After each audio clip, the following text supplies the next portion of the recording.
Be strong.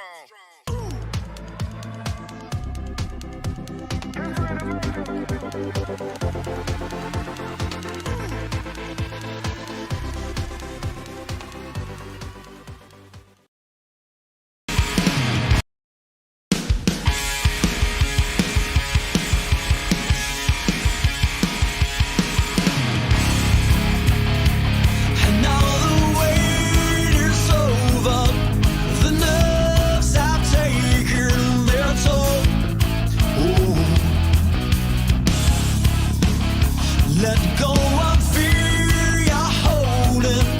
The fire smoldering, it's starting all over again.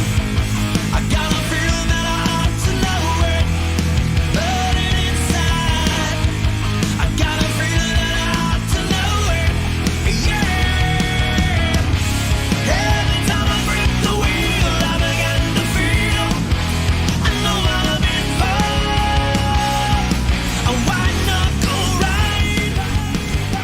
The Tricky Triangle is a track up in the mountains of Pocono. Some call it the honeymoon capital of the world, the Pocono Mountains.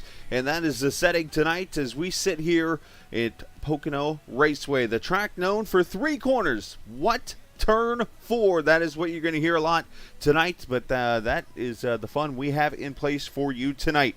Race number 3 of the Captain TV and Grublets on Ice Triple Crown Race. Welcome to the Pocono 250 presented by NSRP Motorsports. It's round number 9 of 10 for the Grublets on Ice IndyCar Series here at Pocono Raceway. This 2.5 mile track, as we're seeing 71 degrees, 79 degrees down on track.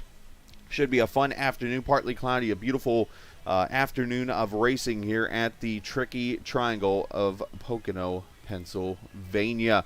As we get ready to wrap up the season here in just 2 weeks, let's take a look at the driver standings going into the race tonight. Eric O'Connor leads. Now, tonight you're going to notice something different on the screen. When the race begins, on the left side pylon, you will notice every driver that is still mathematically eligible for the championship will be in green. So you'll know who's running where and so on and so forth. So there are 50 points left to grab throughout the season. So everybody less than 50 points behind, they are still in the championship running. So right now, all the way down to Isaac Morrison 8th, they are still in the race for the championship. So you'll see Eric O'Connor, Caleb Bensey, Ed Kerstetter, all the way down to Isaac Morris in green this evening. That is a look at your points here going into this race. The team points, this is a little close. TI Racing, after their big race a couple weeks ago at Indianapolis, they've got a pretty, or Team Race First, I should say, at their big race at Indianapolis. They've kept it close, but TI Racing,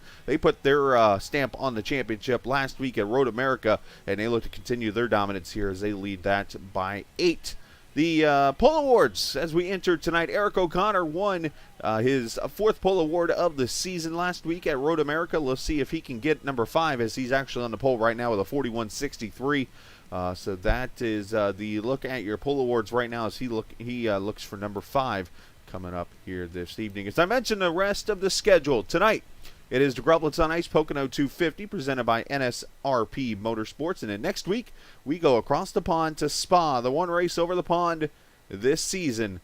And going to be a fun one there coming up. And Spa-Francorchamps out in Belgium. So we welcome you. And I am the captain, as always. We appreciate you joining us. One-man show tonight. Gary Godso is actually down on track tonight. And we'll try to talk to him during the pre-race lap here, but I wanted to definitely make enough time tonight to get a guest up here in the booth before the race begins. So let's go ahead and let's see if he is here. I see Lester, which I might have to practice his name tonight. I don't see anybody in the waiting room yet. I want to make sure I don't miss him either. NSRP team. There he is down there, JW. So let's bring him up here to the booth as he will join us. He is our special guest this evening, all part of NSRP Motorsports this evening. And going to be a fun race for them tonight. So unfortunately, here's the thing. Gary got me all set up for you.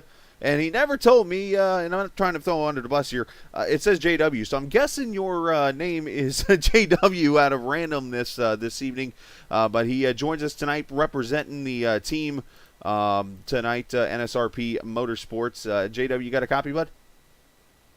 Yeah, I got you. Hey, bud. So let's talk a little bit about NSRP Motorsports. I know Gary's had a lot of practices up. Talk about what you guys do, who you guys are. Give us all the information about the team.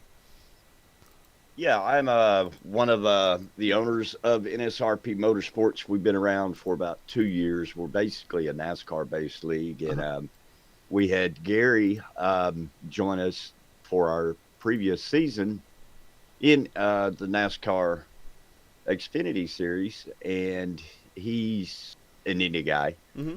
And he brought the idea to me of trying to field an Indy team and expanding within SRP Motorsports. So that's how all this kind of came about.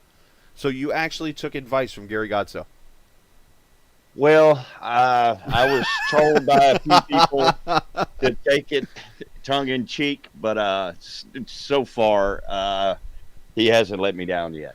Well, that's a good thing. Gary's a good guy. In all seriousness, Gary helps me up here in the booth each and every week, and yeah, he's a lot of fun to be a part of. So when talk about your you just mentioned your Xfinity Series. When do you guys race? Can I get a mic check, please?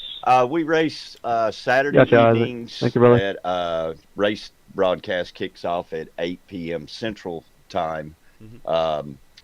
We have a pretty wide variety of drivers from a few different leagues and some that are original members when we kick this off. But that's typically what we do right now is Saturday nights, 8 p.m. is just getting into broadcasting also. We have our own broadcast team. We have our own graphics team. So we kind of try to do everything to help everyone out in any way we can. How long you guys been going? We just started our 4th season. We actually started 2 years ago in February, Nice. slowly building everything up. And I think we fielded 27 cars 2 Saturdays ago for our Cup Series opener at Daytona. And it was a blast. Awesome. Yeah, well, that's the cool thing is there's so many great leagues out there to be a part of and stuff, and another one here to include, which is NSRP Motorsports. JW, you guys, congratulations so far on all the success in the league. I do have to ask, how has Gary been on an oval? Because I do have to admit, a lot of times off the air, he's like, Scala, dude, you're the stock car guy. Give me some advice. Yeah, he relies heavily. I'm not going to say I'm a guru, but he has relied heavily on my input. And I will say this: he is very humble. He does not come across as someone that's better than he knows he is. He's progressed very well. I will say that. And he definitely does his best. I know he's hosted a lot of practices this week for this race. He's going to go out there and do his best. He's starting 17th tonight. But JW, we appreciate your time. If somebody wants to be a part of the league, how can they do so? You can go to our, I think we have our Twitter is at Motorsports NSRP. And all you have to do is go there. You can comment, message on there, and we can get in contact with you to get you linked into our Discord and get you an invite to our league. All right. Well, JW, we appreciate your time. We just learned the hard way here that turn 2, you cannot use the apron even in an Indy cars. Ed just wrecked over in turn 2. But we appreciate your time. Best of luck with the league and stuff. Best of luck with your team this evening. And we appreciate your time. And good luck tonight, bud. All right. I appreciate it. And looking forward to the broadcast. Absolutely, man. Appreciate it, and appreciate your time, and feel free to come on back anytime and be a part of this. And tell Gary to go win this dang thing. Oh, I'm hoping he is. He deserves some good luck here soon. Absolutely. That is JW joining us this evening from NSRP Motorsports. They are the sponsor of the series. I will put a link up here in just a couple of seconds here. We wrap up qualifying in the next couple of minutes. I believe it's 10 minutes of qualifying. So, yeah, we're going to wrap up here in about 45 seconds. We'll get you the starting lineup for the race. Appreciate the viewers watching so far this evening, and I do want to send a special shout-out to Mrs. Herrick. If you're watching here this evening, which I know you are, and I know Jim's not in the race tonight. I believe he actually took the night off. He's had a lot of hard work taking care of you and doing his best of what he can do, obviously, to take care of you and so on and so forth. We're thinking about you and hope you're feeling better there after your surgery, and all the best to you. Mrs. Herrick, we definitely miss your commentary over here in the screen. We miss you yelling at me on the stream. Sarcastic, obviously. You never yell at me. But we appreciate everything you do and allowing Jim to be a part of us, and definitely miss you being here and hope you're feeling better. So with that being said, the track is closed for qualifying. We are going to move to the grid, and we are getting ready to start the Pocono 250 presented by NSRP Motorsports. I'm actually going to stall for a quick second. You're going to hear quietness, and that's just because I'm putting the stuff in the info real quickly on the bottom of the page.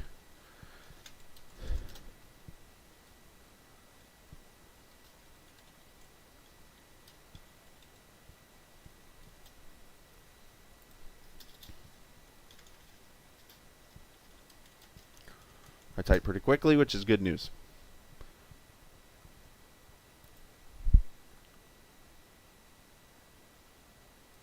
And you can follow NSRP Motorsports at Motorsports NSRP.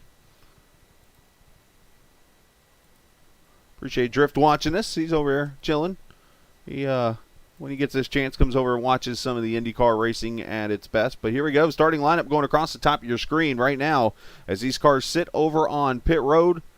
I believe there's a driver's meeting maybe going on right now. Up there they are. There's the show. All the cars tonight. We are looking at 29 starters here at Pocono. Yes, we do have some of the ringers, as we like to say, the oval ringers. But that has not changed when it comes to the starting lineup for the race. Eric O'Connor has his 5th pole of the season, and Eric looking to put a stamp on that championship tonight with a win as we get ready to go to Spa next week. So he's looking pretty good starting there on the pole. And Ed Kerstetter, who you saw on camera there during the interview, he tried to apron turn 2, and you cannot apron turn 2. Let's just be honest. You cannot apron turn 2 in any car. But while we get ready to grid here, let's I think we need to bring up the man who joins me usually in the booth each and every week, but tonight he's donned the gear and is ready to go racing this evening, starting in the 17th position. Gary Godso, the Pocono Triangle Master, maybe. We'll see. How you feeling tonight? No. Actually, I feel good. The setup actually feels really good. A little bit different from when we had the Velocity Online Racing race here, and that was a 250-miler. I have opted, since I made up a mental note that if I wasn't going to make the top 10, that I probably would just take an EOL and let those in the point championship get ahead of me. So that's ultimately what I'm going to do. So I've requested an EOL. I'm going to go follow the back, let the people that are actually running for points that don't like it when the oval guys just come in, to let them get ahead and get established and then wipe themselves out, and I will pass them. Well, we wish you nothing but the best, bud. Go out there and have a good time. You finished top 15 at Indianapolis. Let's go back it up this evening, and we're going to pop quiz you on how to say the 51's name after the race. Yeah, that's good, because he's passing me right now, so I definitely want to know how to say his name. I'm going with Lester tonight on the air. So yeah, I'm going to stick with Lester, too. Keep it simple tonight. So, hey, best of luck, bud. All right, thanks a lot. Absolutely. Gary Godso, he's ready to have a good time tonight. Definitely loose, which is cool.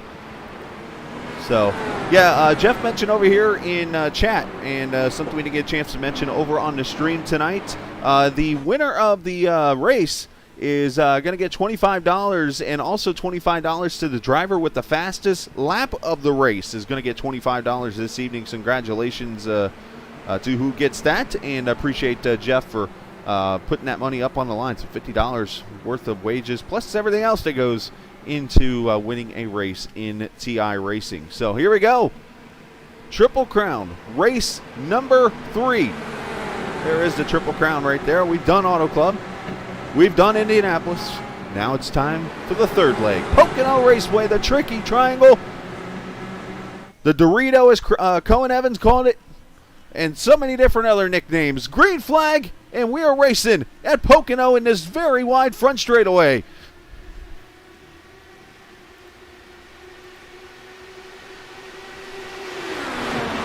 Down into turn number 1.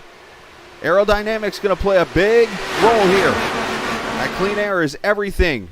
And of course you got these fresh tires and more. 2-3 wide down the straightaway, already over 200 miles an hour. Down into turn 2, they're wide open here. Kerstetter looking on Eric O'Connor. One car almost in the wall. Everybody so far. Oh, another guy got close back there. As Kerstetter going to try the high side here. Oh, and Kerstetter gets the wall. I think the tire popped back into place, which is good. But Kerstetter is falling back quickly. The tire's back on the car, so hopefully he's okay, but he's definitely got suspension damage now. Ed Kerstetter, who sits up in the top 5 in points, is off the pace. And for the second time on an oval this season, early in this race, I should say, not lap 1, but early in this race has bit Ed Kerstetter. And now Ed just slaps the inside wall, so he's definitely got issues. And now caution is out. And this is actually for Alex Van de Sant. Oh my gosh. What has happened to Alex?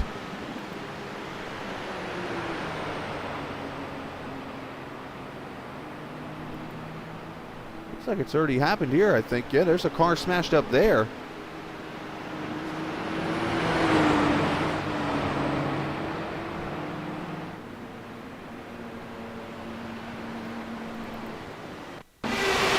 Let's see here. There's that Kerstetter down the line having his issues.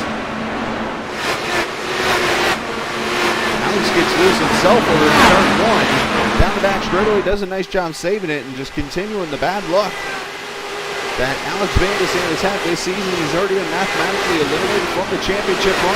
Down into the tunnel turn, they call this track, part of the track. And his side-by-side gets contact with that green car. And I see Craig Forsyth gets a piece. And 2 or 3 cars involved in this, including Gary Godso. Oh my gosh.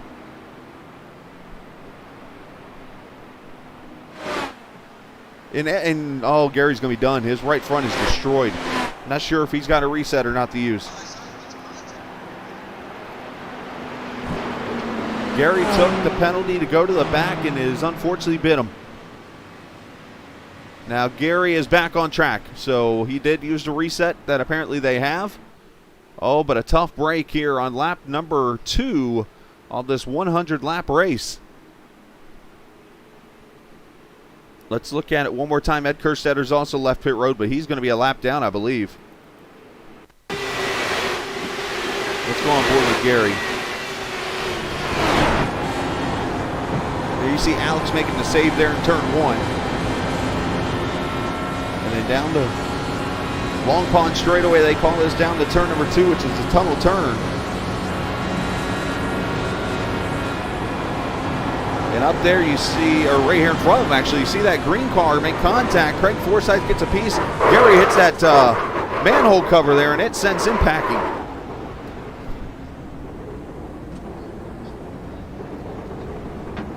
This track has a lot of obstacles on it. Gary able to get his car fixed. It looks like we'll have that reset, so he should be okay.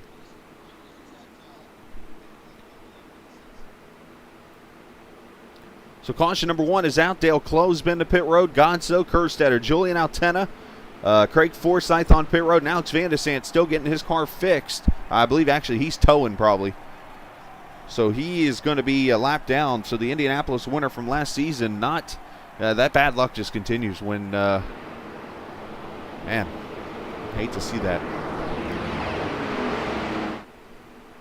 So Pocono Raceway, as I mentioned, is up here in the honeymoon capital of the world. A lot of people come up to this area, Hershey, Pennsylvania, so on and so forth, and do a lot of honeymooning and things like that. That's here in the mountains. This track built back in the 1970s for IndyCar racing, but it's been predominantly NASCAR that's been racing here. IndyCar came back here for a couple years, ran actually a couple 500-mile races. And we are here tonight for race number 3 of the Triple Crown. You see what turn 4 over there? That is supposed to be turn 4, but there is no 4 turns here. You look over in the track map on the right-hand side. Turn number 1, that is built after Trenton, New Jersey. Trenton Speedway, that track no longer in existence. Turn number 2 up there at the top of the track, the tunnel turn, that is built after Indianapolis. Turn number 3, which is the one we're facing right now, is built after the Milwaukee Mile. That is how all 3 tracks are built, or 3 corners are built, and all 3 straightaways of different distance.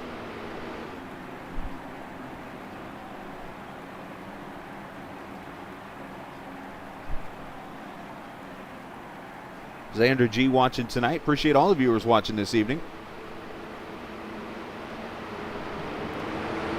Pace car lights are off. We'll go green this time by. Gary Gotso back on pit road in that 3 car. Ed Kerstetter also on pit road. I think these guys may be topping off on the fuel. Alex Van de Sant back on track. He is 1 lap down, I believe.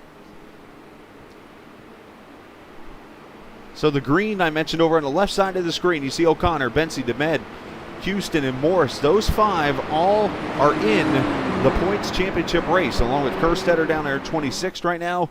Those who are in green are in the running for the championship as of right now. Of course, next week when we go to Spa, Francorchamps, those green names will disappear down to a couple, depending on who can be within 25 points at the end of this race, as Gary Gotso still sits on pit road as they will come back to the green flag.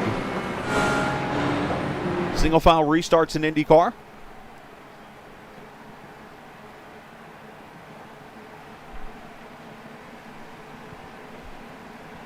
Here we go, pace car pulls off, and we will go back racing as we watch this from the flag stand. Here we go.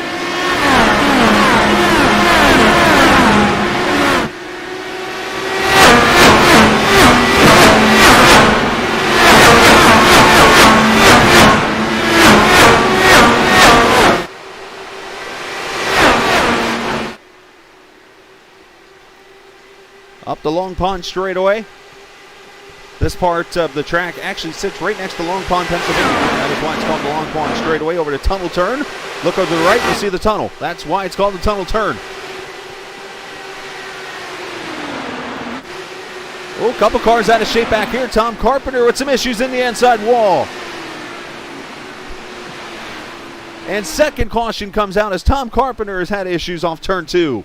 So the tunnel turn bites somebody again.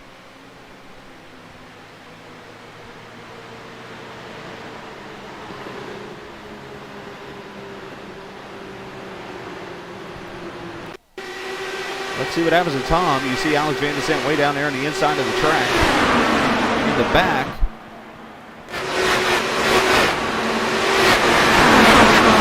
Tom trying to maneuver himself.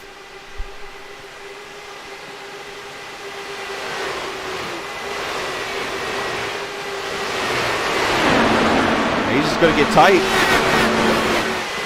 Smashes the outside and then the inside wall, destroys all 4 tires. It stops it up there on the inside of the track and brings out the caution for the second time. I'm not sure what that means, but okay. So caution number 2 on the track this evening. So I do want to mention broadcasting from the LMC LMCgear.com broadcasting booth. You can check out LMCgear.com for all your motorcycle and camping needs. You can do so by clicking. There's the information right there in the info page. Also information on NSRP Motorsports and so on and so forth. You can also check out the Grublets on Ice. They are the sponsor of the series. You can actually access their YouTube page and check out when they are in action on the video game system and stuff as they go play hockey like we do iRacing. Appreciate that, Mike.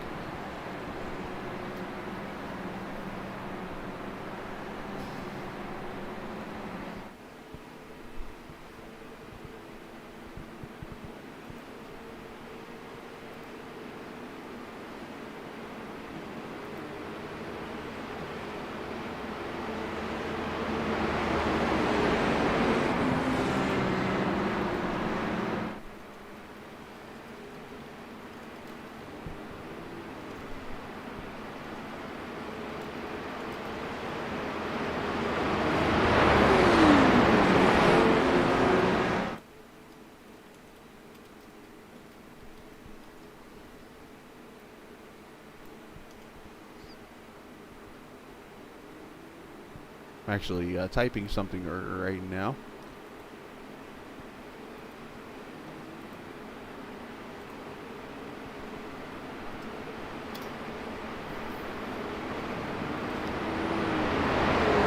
So Eric O'Connor leads this race here at lap number 7.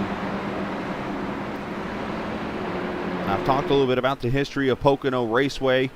Yeah, I mentioned the tunnel turn there. That is the one way in and out of the infield. It's right there underneath turn number 2. That's why you see the bumps you see there, and that corner right there is tricky. Some say in racing, period, that part of the track is the scariest corner in all of racing because you really can't see going into that corner. You just go in and hope the other end's clear.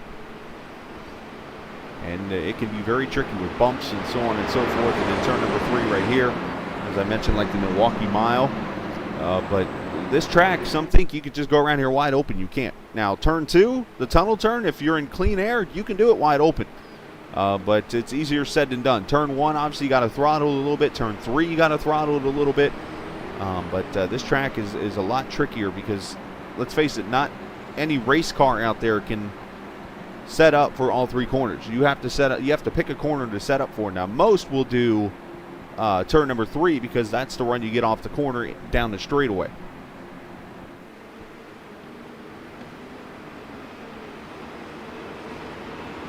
There's the points again as we enter tonight's race. You see Eric O'Connor leads Caleb Bensi by 2.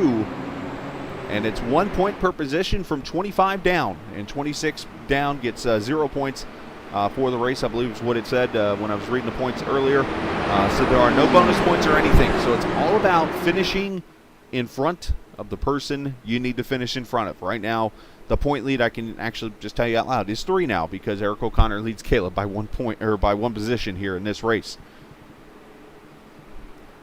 So pace car lights are off. We'll go back racing here after the second caution. Hopefully these guys will calm down just a little bit. That's great. All the audio is off so nobody hears anything outside or in the cars. And the one thing I do like to do, Mike, just answering your comment there, and I try to do it on road courses like the road. You might remember the road, the Mid-Ohio race. I had that camera going through the keyhole that was kind of running inside the track.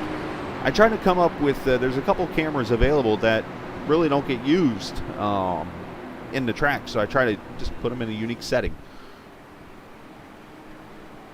Oh, pace car lights have come back on here in turn 3, so we are not. Oh, we have a lucky dog. That's why Alex Van de Sant's going to get the lucky dog and come back to the lead lap here. And that'll lead 2 cars a lap down now. So 26 cars will be on the lead lap in this race. A couple new drivers making their debut tonight. Let's give them a shout out tonight. I believe they're both part of the TI Racing team. Vilda Wallen, I believe is how this name is pronounced. Vilda joining the 22 car tonight in the 7th position, and then Lester. And the reason why I'm just going to say Lester is this last name, I haven't had a chance to talk with him. But Lester, I'm assuming, and I'm going to try to say his last name because I tend to try to phonetically say it. And that's how I'm going to go tonight. I'm assuming the first H is silent. So I'm going to go Ryhorkshak. I think that's not bad. But maybe Xander can help me out with that.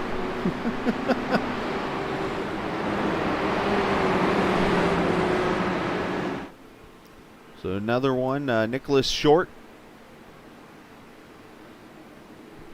Back here in the 15th position. He's making his debut tonight. We got Ronald Piles in the 30 car, running in 21st tonight, making his debut. I believe Jacob Locklear is another name. So these are names that I've not seen in a race or are actual rookies in the series. Gavin Sanders making an appearance here tonight. Gavin, I believe, runs mostly at VOR, which I'll go ahead and share it. We made the announcement this past week. You'll be able to watch VOR races on Captain TV starting this season, March the 27th, that last weekend. They'll be at Homestead Miami Speedway, so you'll see a lot more oval racing and Indy cars coming up here this season. So, all right, O'Connor's going to lead Caleb Benson, Dakota Nemeth, Matt Houston, Isaac Morris back to the top 5. And if you remember the top 3, From Indy, they're running second, third, and fourth right now. Just going to point that out. Here we go.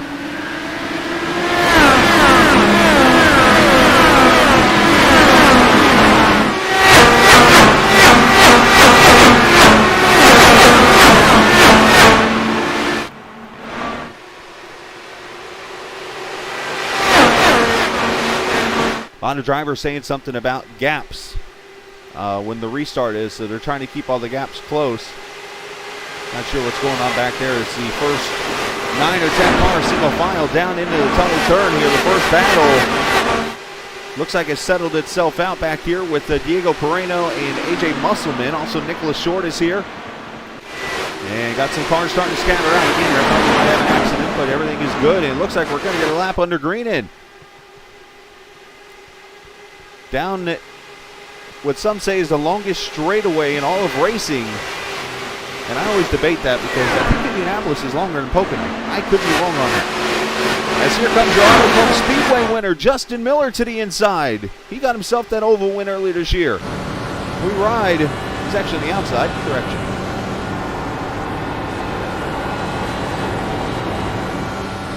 Down to fifth gear just to get that run off the corner. Back into the draft. Going to stay fifth gear down to turn 3. He should go down 2 shifts probably.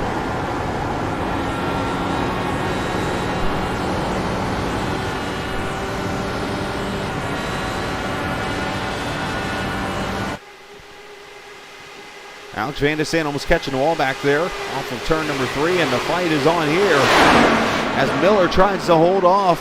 Build a wall in there in that 22 car. And the 29 there behind him.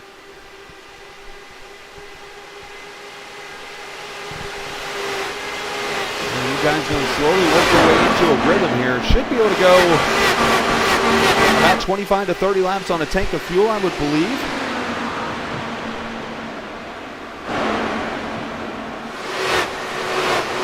All right, Lamont don't count. Those are streets. I'm talking about oval-wise.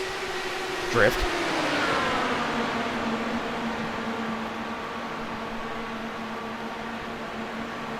See them now starting to get into a rhythm. Matt Houston inside of his teammate Dakota DeMed.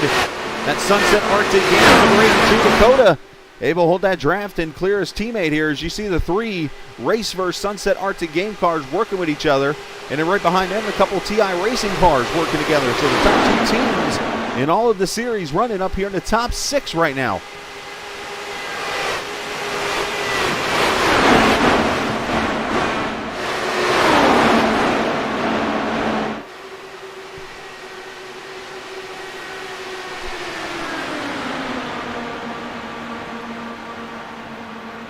Oh, nice crossover move. Here comes Vilda. Vilda's gained 5 spots, and caution is out. Trouble on the track. Craig Forsyth involved. And Ed Kerstetter again involved. The ovals keep biting Ed.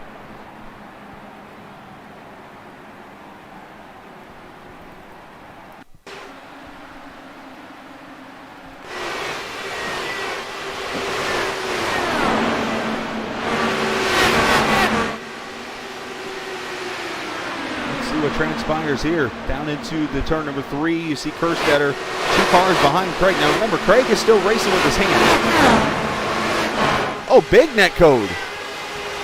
And Dan Marrera gets involved, I believe, in this. So I think we're looking at 26, 27, and 28 all involved in this wreck. That was big net code. That's another good one you could use. But I did say all of racing.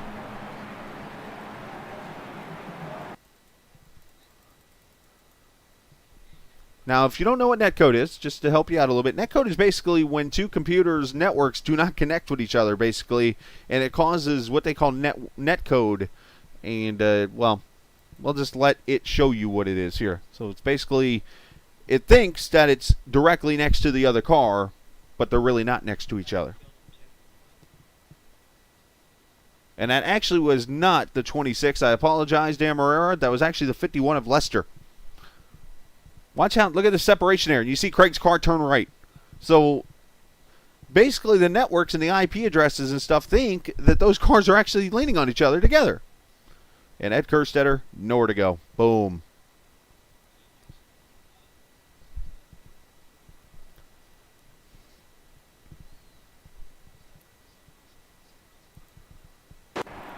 So we'll look at the wreck one more time.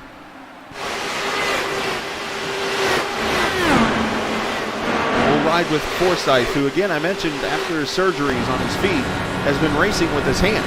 Basically, right-hand pedal is the gas, left-hand pedal is the brake. So he's doing his best and learning. And Craig, one of two drivers in the point standing still. There's the negative.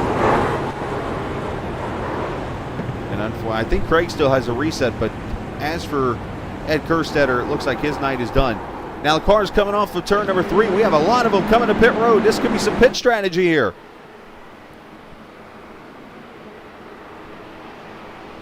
This is pretty much everybody from about 13th on back.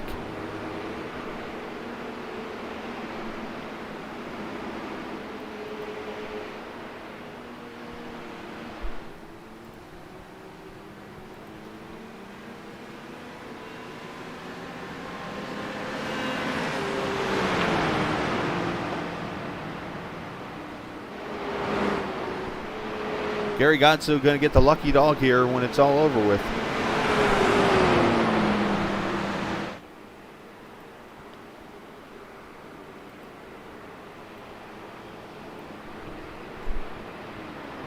I'm going to pause here for a quick second. Just hang on here on the screen, guys. I'm trying to get, we're having a little issue getting Chris connected to the admin chat there for me.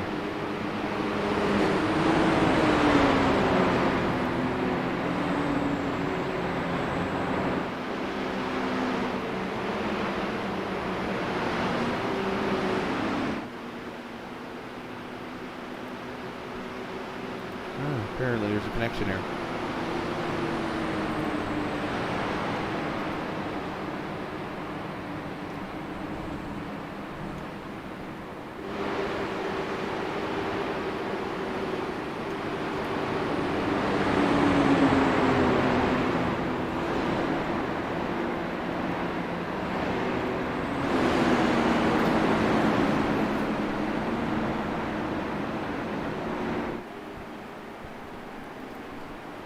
Well, Eric O'Connor leads, and they should get one to go this time by.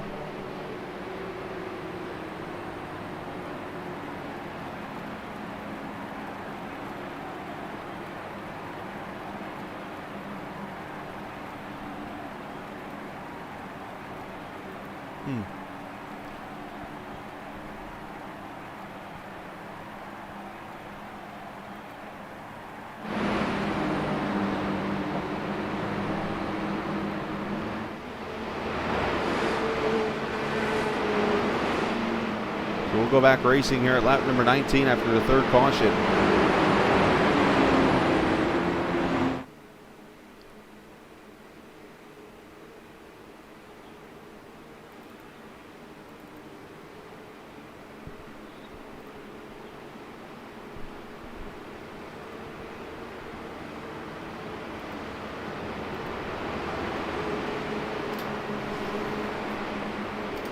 Sorry, I was trying to. Oh, it's it reset itself. Bummer.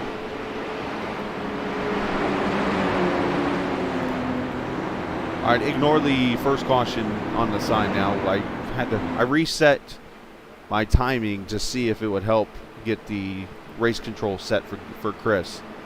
Basically, there's a connection going on between him and I right now where he's not able to access my race control to be able to talk to me.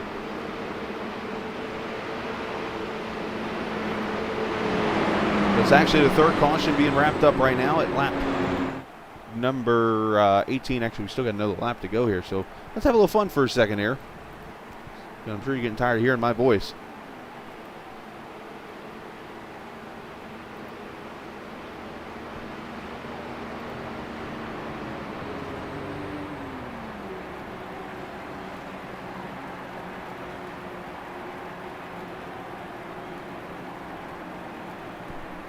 Never mind, apparently he's not even in this channel. I was looking to see.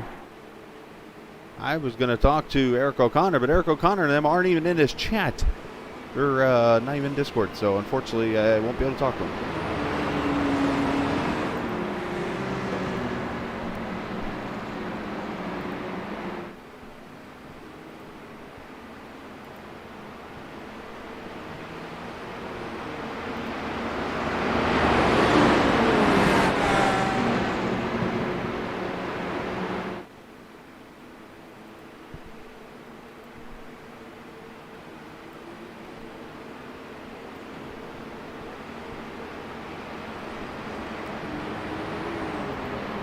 So O'Connor, Caleb Bensley, Dakota DeMed, Matt Houston, Justin Miller, now your top 5. As we will go back racing here at lap 19, wrapping up the 3rd caution.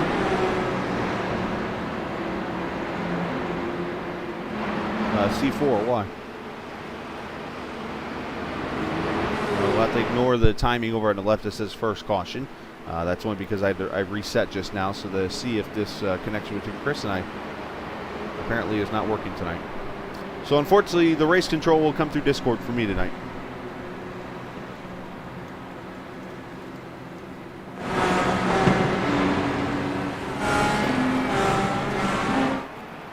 All right, pace car going to pull off.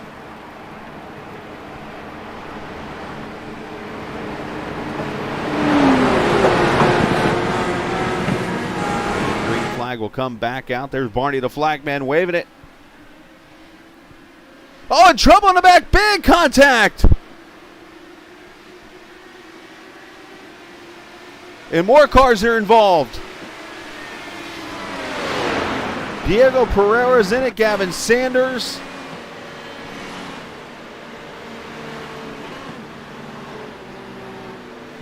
Dan Morera's destroyed.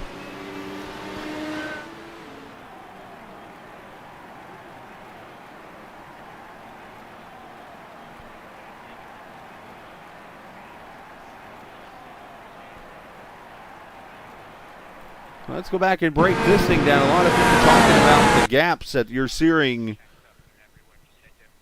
Let's check all this out so we can see what kind of gaps we're got. Because a lot of people talking about gaps, and it happens right here.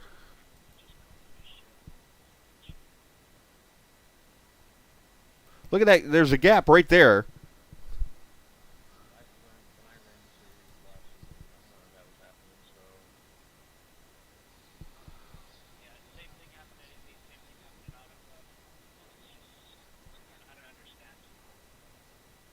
There's just a big old gap right here. And look, everybody checks up. I mean, they're probably just people aren't going here, and there's such a big gap there. And you got 2 TI racing cars. One car ends up over on top of another.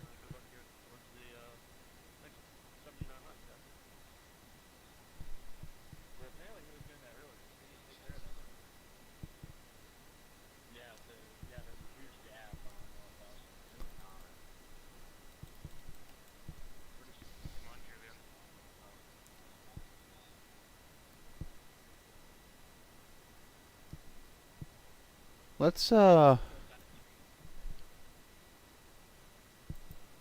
Musselman was in this, I believe. So let's. Here's Musselman. Let's watch from here. It's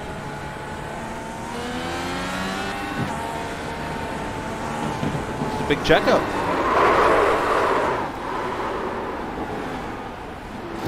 And he just rolls back up the track into these other cars. Who's that? The 51 gets in it, so Lester's going to be out, unfortunately. Just debris everywhere on track. They try to keep everybody close together here. And, you know, you get this big gap out in front here. Was Isaac Morris involved in this too? I think he was.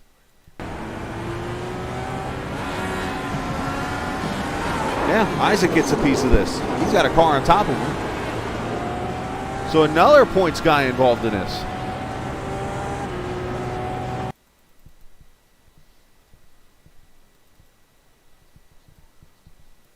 So let's, where's Diego? Look at this gap right here. This is what they're talking about. This gap here in front. They all take off and he holds up on going in and checks everybody up.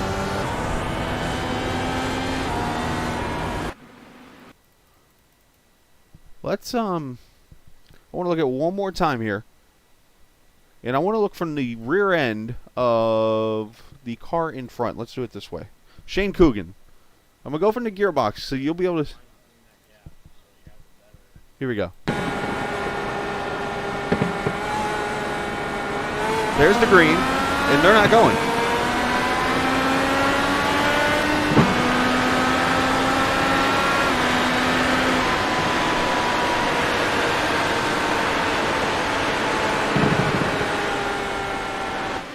So I'm not going to be critical or anybody there, but it's safe to say there's just miscommunication going on or something with that. With single file restarts, you can only go as fast as the other car in front of you. So it's like when the pack goes, everybody behind that car is like, I want to go. And then if he's not going, you can't go. It's a tough spot.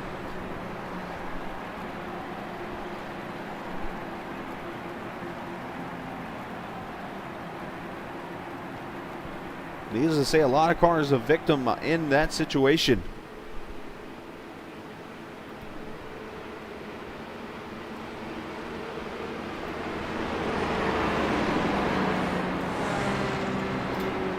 Getting reports from the admin booth that Diego is being parked. It looks like from the race. He left, it says here from admins, left a big gap, and he is done. The admin's not happy with the way he was racing.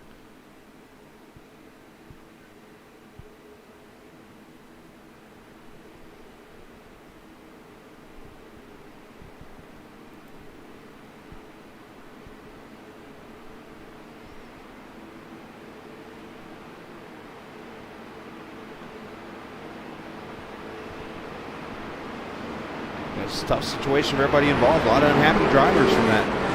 And unfortunately, a lot of points implications. Isaac Morris involved in that wreck.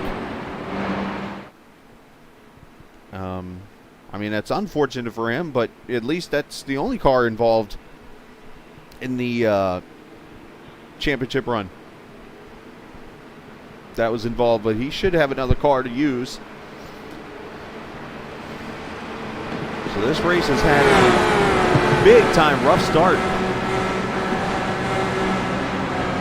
As O'Connor going to bring it back to the green here as he leads Bensi Demed, Houston Miller, and Vilda Wallen in his debut there in the 6th position. Let's see if they can clean this up and get going here. The gaps look a little bit better here as they come off turn 3 and take the green flag.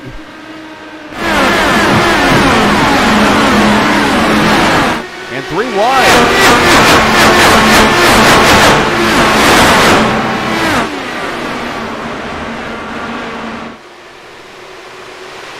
Alex Vandesen inside his teammate Colin Evans out, lapping up to the 9th position now. With all them cautions, he's been able to pass some damaged cars and has worked his way to 9th.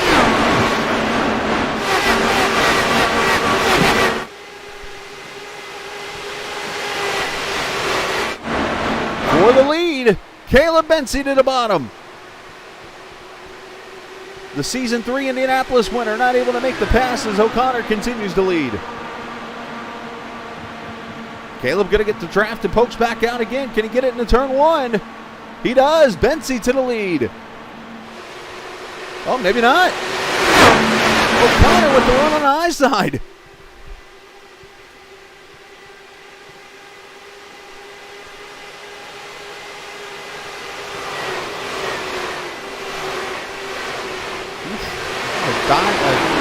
Diciness here. Turn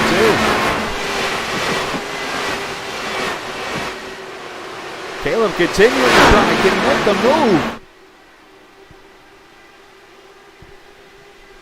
Caleb has had some rough luck here these last couple of weeks.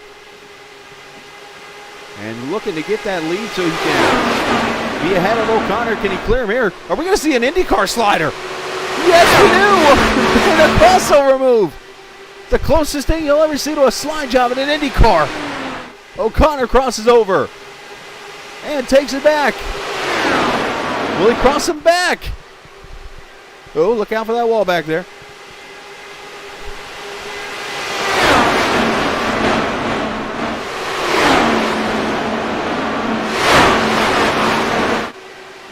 So what, 3 lead changes on 1 lap, but only 1 counts right there at the line. No lead change officially.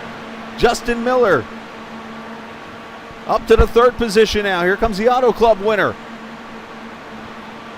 Matt Houston's falling back to the 5th position as Caleb back to the front.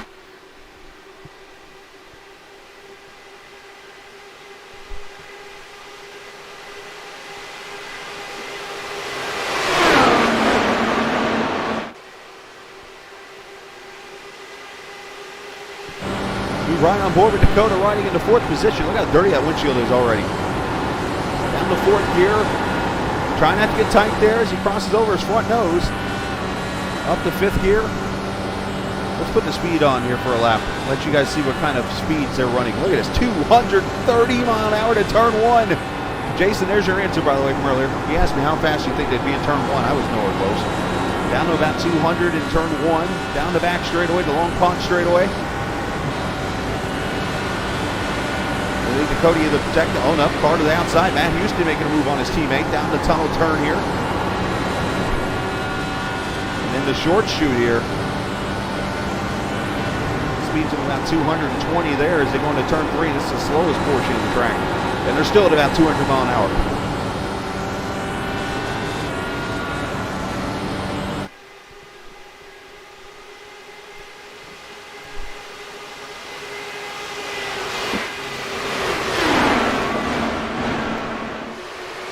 Dakota flipped the apron there a little bit as Bensy had lost. Oh, I thought Bensy had lost second. Never mind, he held off Miller.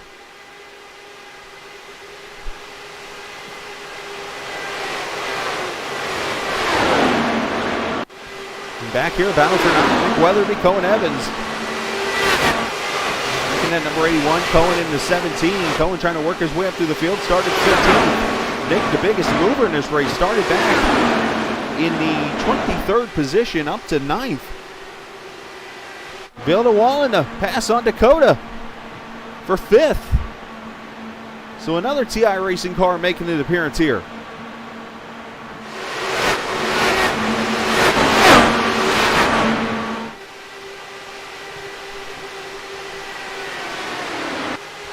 Alex Van de Sink going to poke in on Shane Coogan here.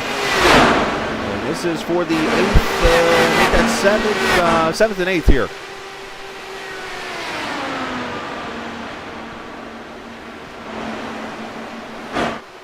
There we go. Now we're starting to get ourselves, I believe, into a little bit of a rhythm, calming down after what has been a rough start to this race with the 4 cautions in the first 30 laps. If you are enjoying the race, make sure you can hit the subscribe button if you're new to the channel. 20 viewers tonight. Appreciate that so far. You can always chat if you'd like. I do like chatting with viewers. Appreciate everybody who has said something so far. And do mention tonight that the fastest lap of the race is going to get $25. And also the winner of the race, $25. All part of NSRP Motorsports. They are the sponsor of tonight's race. So check out NSRP Motorsports on Facebook. And you can follow on Twitter. All the information out there in the race info page of YouTube.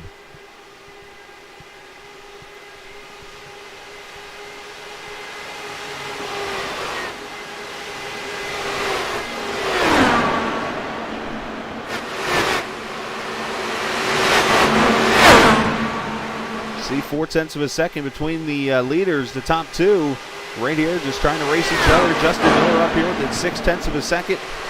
Miller to the high side of Benson's going to make the pass. What a move by Justin Miller. The man who won the Auto Club race earlier this season has gone up to second.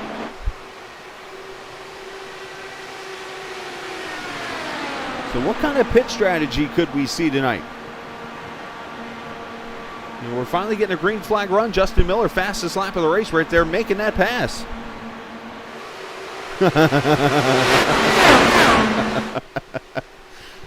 We'll keep that between us, Landon.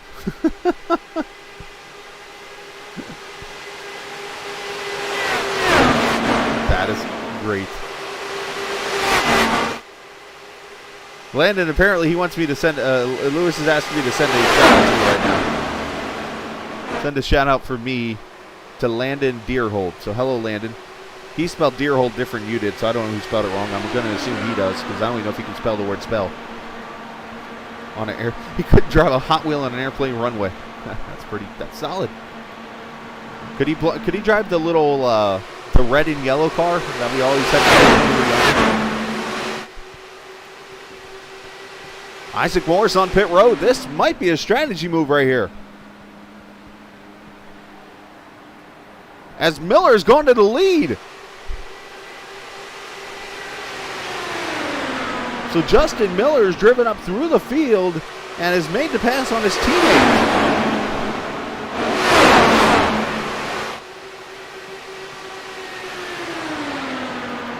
back and see the pass here. It happens turn 1. O'Connor gets the run here in the corners. 2 cars go wrecking back in turn 3 there. Who was that? See if we can find who that was. Was that Isaac? That's why he pitted.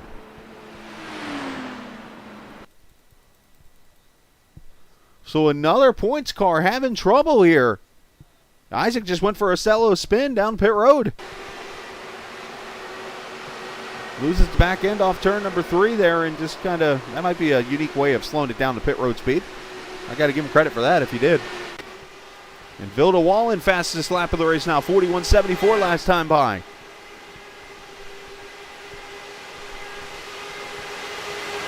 Matt Houston making a pass.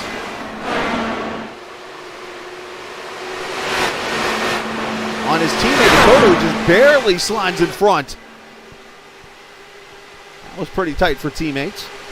Ronald Ronald Planell is to pit road. That's all, folks.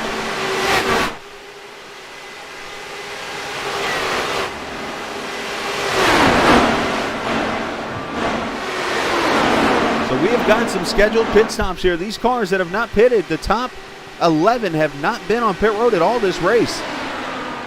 They have waited as far as they can go and almost getting to lap 37.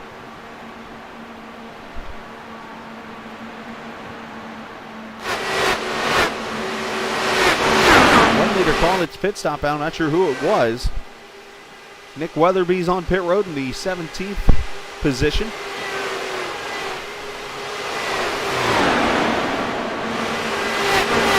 Since pit stops are starting up.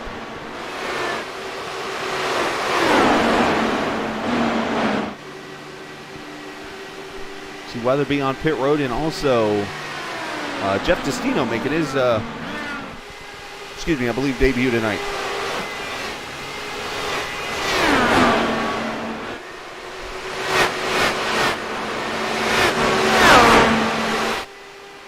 So O'Connor has gone back to the front past Miller.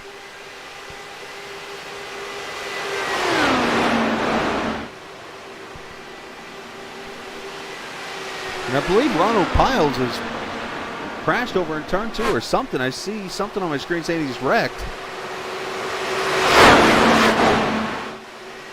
Did a half spin on the back straightaway, he just reported. So glad he said that, so now I know what happened. Let's watch the pass again for the lead. The teammate swapping the lead over here in turn 1. O'Connor down the front straightaway, going to the inside and making a move on Miller.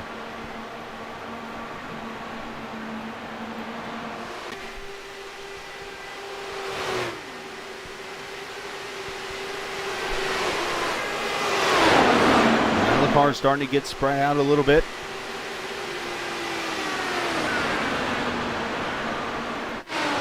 Who's going to pit and when? The first car that is out from their first pit stop is Nicholas Short, but he pitted back at lap 22. Here comes the leader, O'Connor. No, he didn't stop. He just went straight through. He should have stopped. Hell, he might as well while he was there.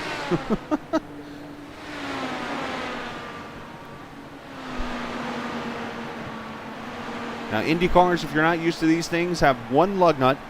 All 4 of their tire changers come out and they change the tires at one time, so their pit stop's a lot quicker than NASCAR. Usually about 8 to 10 seconds, depending on how much fuel they need. We'll see right here with O'Connor as he pits behind the pace car there. 10.1 for Eric O'Connor, so he definitely did a full fuel.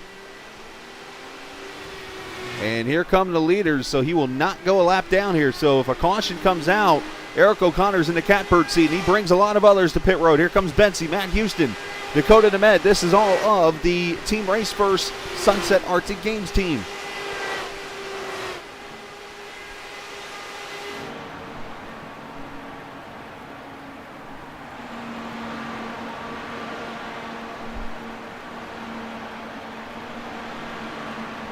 We'll have to keep an eye because we are going to have different strategies here. We got some guys who have pitted about 20 laps ago. They're going to take over the lead here for a short pit. And there they go with their pit stops. So there goes the Race First team. Justin Miller leads. He is coming to pit road now in the 80. That's going to hand the lead to Vilda Wallen, leading in his first Grublets on Ice IndyCar Series race. Shane Coogan coming in. And also Matt Houston still on pit road. I just realized. What has happened to Matt Houston on pit road? Did he speed?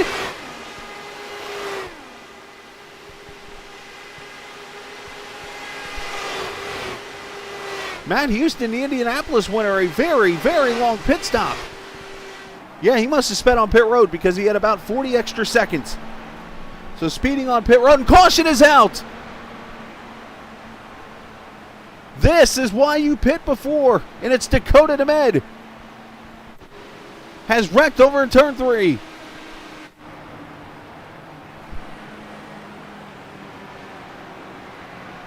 Oh, a twist in this race in the 5th caution. And I think Isaac Morse was in it.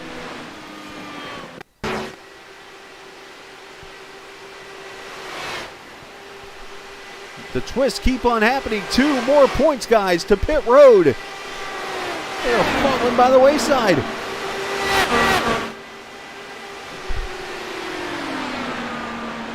Is that green name playing the jinx on them, lady man? Oh, Isaac loses the back end again, and oh, Dakota. Oh, who was that a couple years ago to hit the wall like that over in turn 3 at Pocono?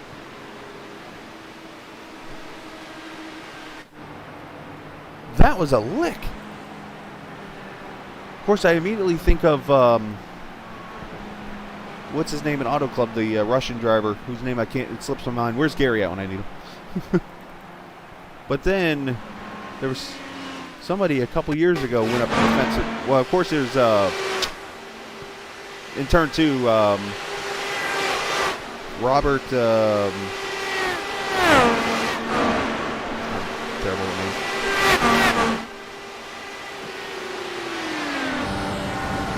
What's this?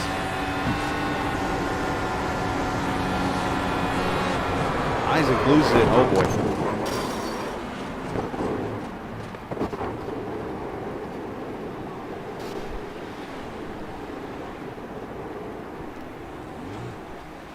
You know what I wonder here? I want to watch this very closely from the same view as the rest of the leaders come to pit road here. So, but I want to focus on this wreck here for a second. Let's go back here. I'm going to go on board with Dakota again, and I'm going to slow it down as he gets closer to Isaac.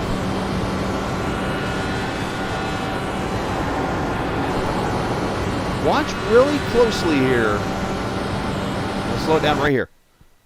I want you to watch the right rear tire of Isaac. Now, I could be totally out there in the middle of nowhere right now saying this, but watch the right rear and look at the seam on the bottom right here, this black seam. Bam, he hits that seam, and look at the car get loose.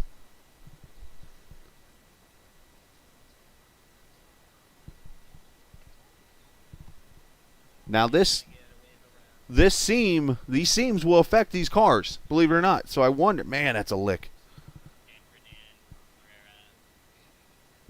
I can't remember. Robert, he hit the wall over in turn 2, but I believe there was a wreck in practice in turn 3, if I remember correctly, also. But then, and of course, I can't remember the Russian driver a couple years ago at Auto Club Speedway that broke his back because of a wreck like that. And of course, the one that comes to my mind is Kenny Breck at Texas, where his car just disintegrates in the fence.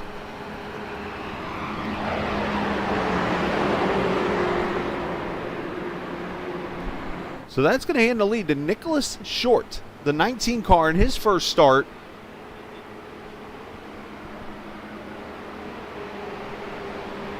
Justin Miller running second. Eric O'Connor now third. Let me check with the admins here. Matt Houston gets the lucky dog for the admins here. Unfortunately, you're not seeing that in race control tonight because there's a connection issue going on between mine and Chris Lewis's systems. I'm not sure if it's probably on my end because my system's had a couple issues the last couple days, so I'm actually going to probably reset my internet after the race.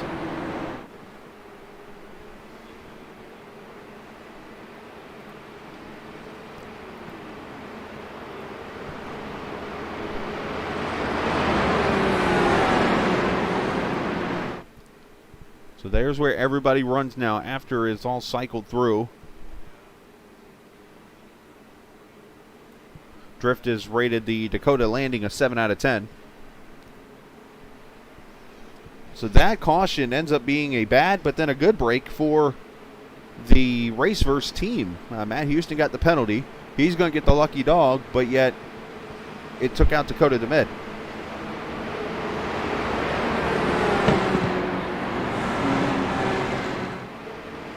We're going to come back racing here just shy of halfway, lap 45 of the 100 here in this Pocono 250 presented by NSRP Motorsports. Next week we go to Spa-Francorchamps, where Indy cars will tackle Eau Rouge and Redalion and other corners that names I don't remember the name of.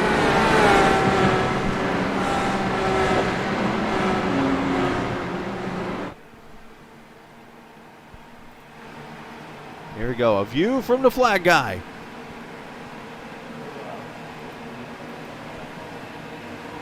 Pace car is going to pull off. And this is what he sees.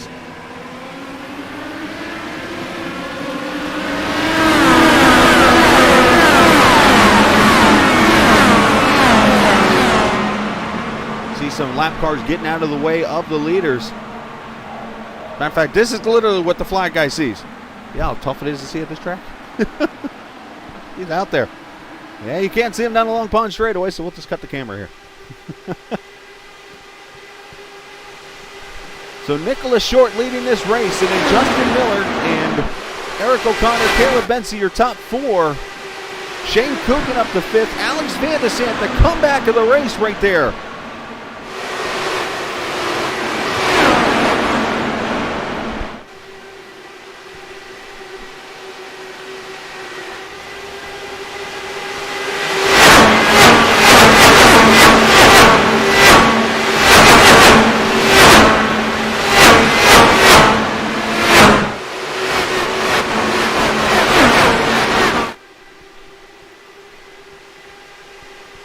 Down the Long Pond straightaway to turn two. You see Miller taking a look to the high side.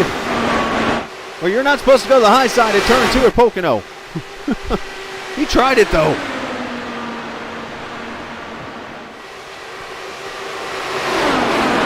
Yeah, I noticed it's going through the caution line. There's a couple cameras here that are not the best, and I've noticed that during the race, and I'm like, well, I can't fix it now.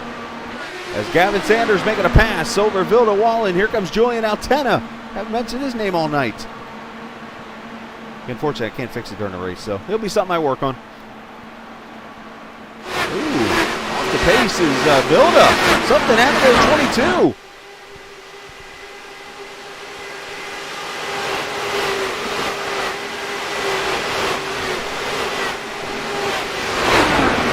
So long story short, I'll explain the cameras real quickly. The cameras are actually ones I found in iRacing, and most of them have been made. That camera right there. Most of them have been made prior. Almost a contact there. Have been made prior to the rebuilds of some of these tracks. For instance, Pocono was redone a few seasons ago.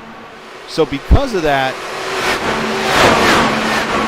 the cameras don't match up a little bit. So this is one of the rare tracks that that issue happens at, and it's one that I will adjust. So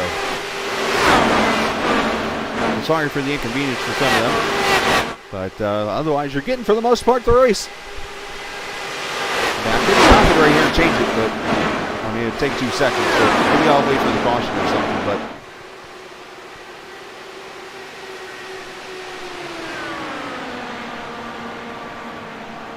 so Nicholas Short has stretched it out here. He's taking advantage of that caution and leads this race as he goes around the 22 car, Vilda Wallen. Again, not sure what happened to Vilda, if he caught the wall or something.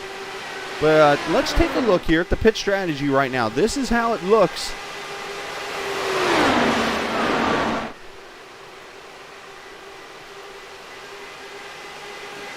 And this right now, let's go to the last time he pitted here.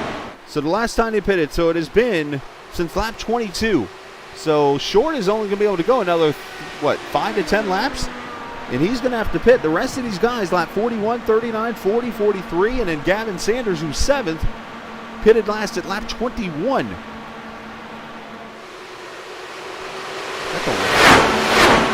Oh, no, 43. I'm sorry. I didn't see the yellow down there on the right. So.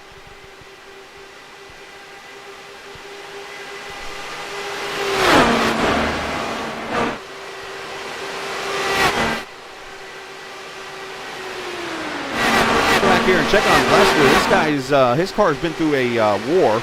Been involved in multiple wrecks, and he's running up here in the 9th position. Lester, and I'll try it again. Horchak? I'll probably find out after the race if I got it right or not. But Eric O'Connor passed his teammate Miller for second. Down into turn 1.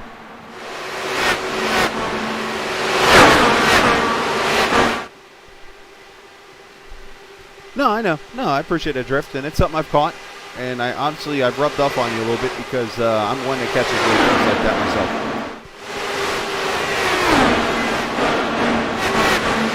Did I get it right? How about that?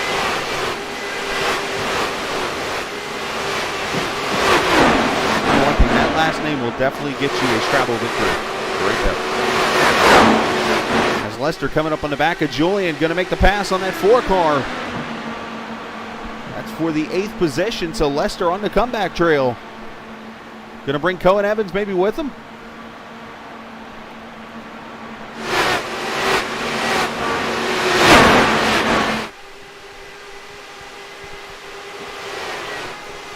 Lester not able to make the move, so Cohen's going to try to make the move to the inside. Matt Houston there behind him, trying to make his comeback.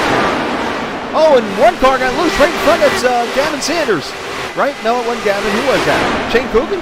What? Somebody got loose right there. They might have been a lap car, actually. Oh, now contact! Cohen Evans involved.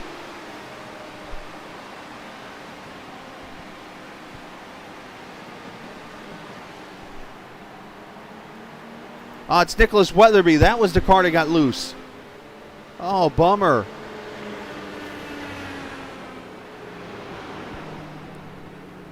So it was Weatherby that got loose. My apologies to Gavin.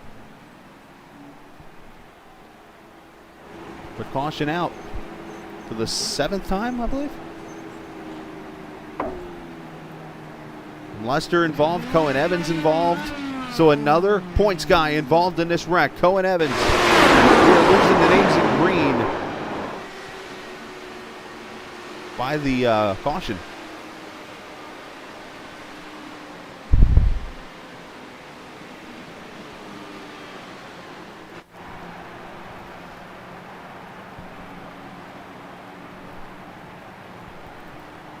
Let's watch again. Let's go on board with Gary. Just goes to the bottom. Smart move on his part. Just running a smart race.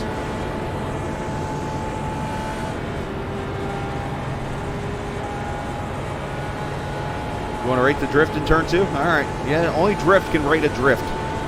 For those who don't know, Drift King 030, Jacob Gladulich, is nicknamed Drift. And if I showed you some of the replays why, you would understand. So he's asked to rate the drift, so let's go to wherever he is.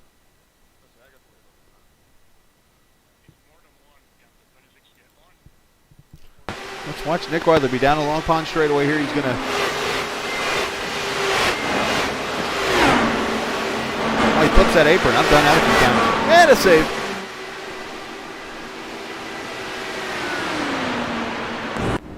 All right, so for everybody, I'm going to do this if I can. If it works out with all the cameras, it won't work there because it didn't. Actually, you know what? I can do it. I'm going to show you guys how to edit cameras on iRacing real quickly here. Matt Houston gets the lucky dog, by the way, or waved around. So this is how you do it. So basically, I got to go over here and I got to find which camera it is, I believe. It's not that one. It's not that one.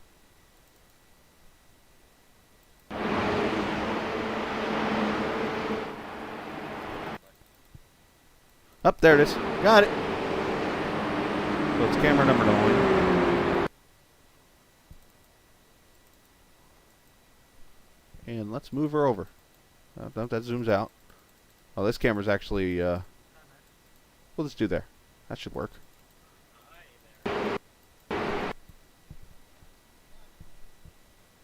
There you go. I got that camera fixed. I think that's the one that's really giving us any issues. So there we go. You just watched it happen right there. The only thing I haven't learned how to do, if I can learn how to make a drone camera, that'd be so freaking awesome.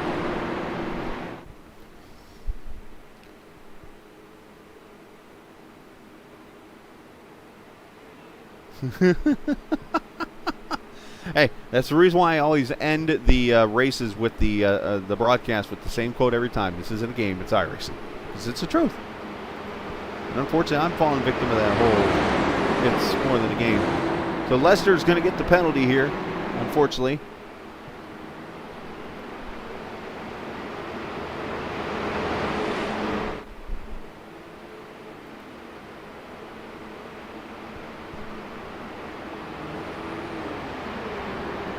It's simple to, I mean, those kind of, that particular camera gets me a little bit because it adjusts to other cameras too, where most cameras, like for instance, the cameras I did the start-finish line with, those are the pit road cameras, believe it or not. To be honest with you, I'll show you real quickly here on the screen, as a matter of fact. So, the pit road cameras, there's the pit 1, that's actually the exit of pit road. And then this is pit camera number 2. I just moved it over here, and by the settings, I can actually, this is what zooms up and down the track. This here goes side to side, and this one goes in and out. So if I wanted to right now, I can move this camera down into the track. And that kind of thing. There you go. Get the behind the scenes look of what I do with cameras and have a little fun.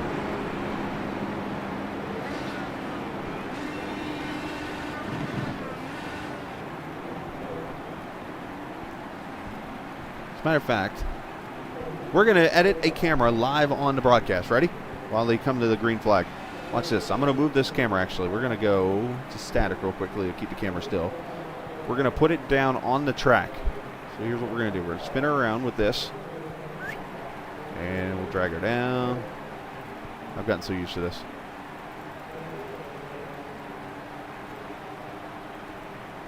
I like to have a good time on a broadcast. I like for people to see things and learn things. So we're going to put her right down here on the track. We'll turn it to see the cars coming. And we'll set it up to at the group. And we will do the restart with that camera. How's that? So you guys can see it at work. That was a pretty interesting save, Nick. Unfortunately, it didn't finish for you. All right, so Eric O'Connor leads his teammate Justin Miller there in second. You got Caleb Bensey third. Alex Van de Sand is up to fourth in this race. The Indianapolis winner from 2 seasons ago, Shane Coogan, your top 5. Julian Altena up to sixth. All right, so I mentioned we're going to go to this camera. The camera I just edited.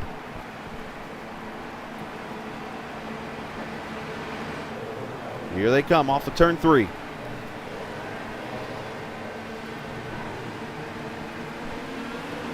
Green flag.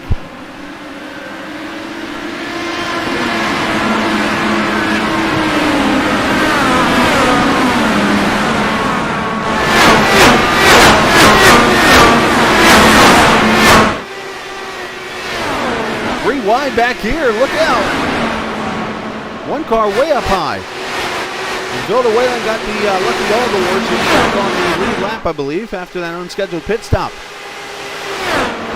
To the tunnel turn. O'Connor to the front with Miller and Bensey. I should mention the leader of the race, short pitted, and is going to be very close on fuel.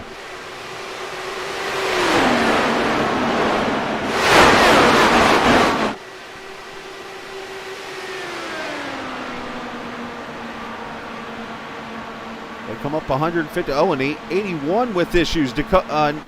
Nick Weatherby is in the wall over here in turn 3. Nobody's around him, so he might be able to tow it all. He will. And Dakota DeMed also might have been involved in that.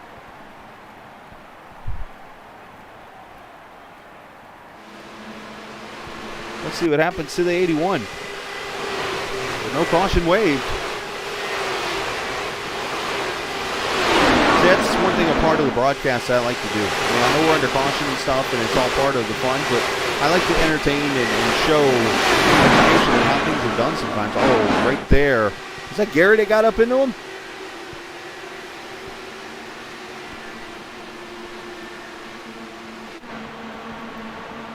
Nick taking the wall down and unfortunately not going to finish this race. But I like to show people what's going on because if you ever sit there and wonder, well, I wonder how they do this or how they do that or whatever, I want to show you because, I mean, I want you guys to feel as much as part of this broadcast as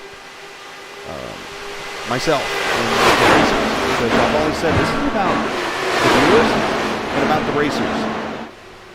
This isn't about me. I'm just here to call the race. I've done my share of broadcasting in my life, and I want you guys to enjoy. As Dale Claw has hit the wall, look out! Claw in the wall, and that's going to bring the 8th caution out, I believe.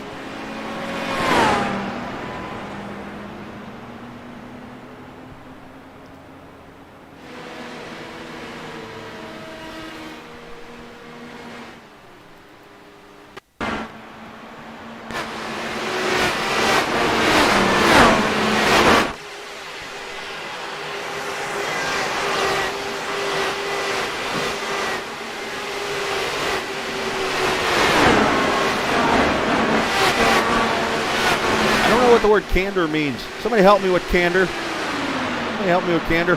I need a dictionary. Oh.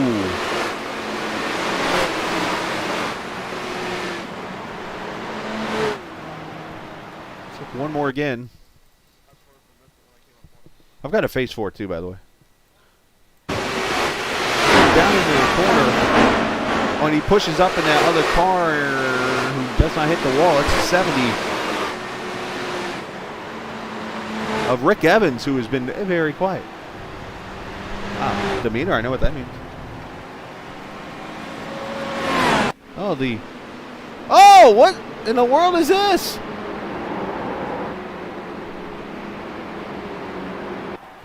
Did Gary just get hit under caution?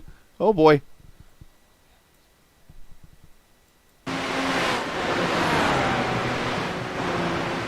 They're all checking up here. And Gary comes to the bottom and gets clobbered.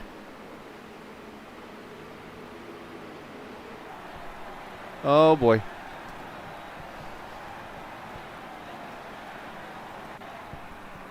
Thank you, Drift. Drift's my human dictionary and my he's my fixer-upper. Gary.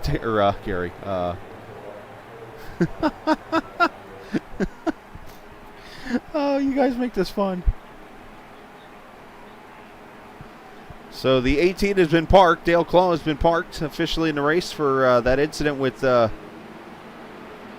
Godso, I believe that was, in the 3 car.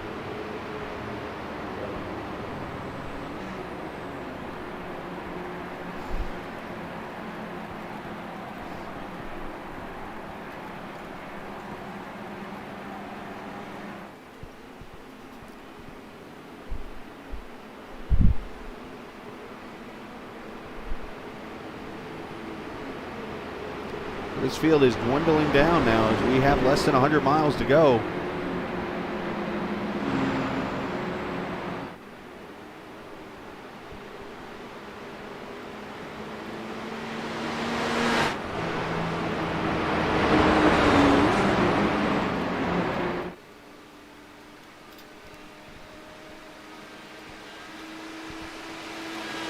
All right, that is the first, whatever you call those things, I've ever seen of the dab. So Gary is on pit road, and look at that. Gary's got a new car. Rick Evans on pit road. He's coming out now in that 70 car. Nick Short back on pit road. A lot of these guys should be able to make it on fuel now from this point.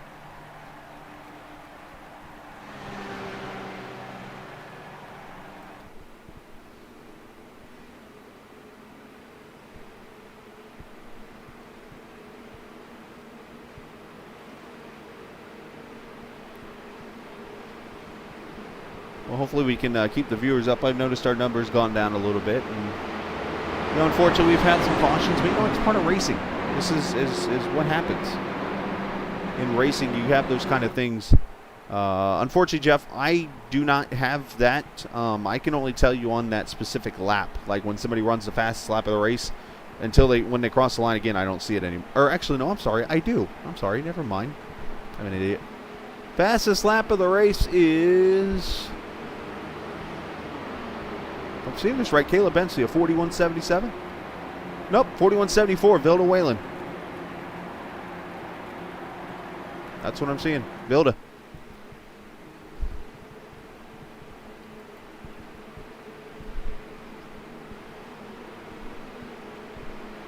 So some cars are coming back down pit road. Gary Godso's one. Jeff Destino is another. I would say Isaac Morris too, but I think he's been on pit road for about 3 years.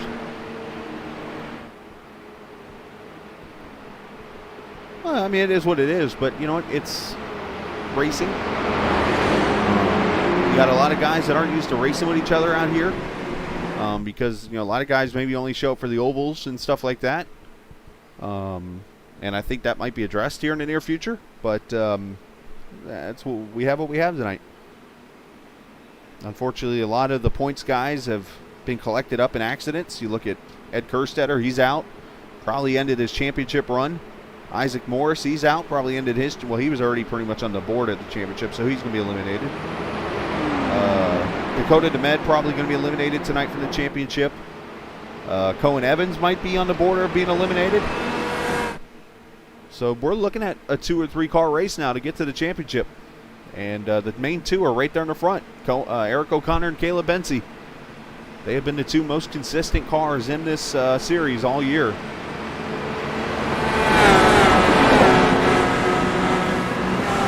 right, Gary Gonzo is leaving pit road right now in turn 1. And he's, well, going to get a little bit of a jump here. He better get going. Pace car going to pull off, and Dakota DeMed is just said, "Screw you guys, I'm going ahead and going." Apparently, I don't know if he had a late wave around or something there. I'm not entirely sure, but here we go. Green flag back out.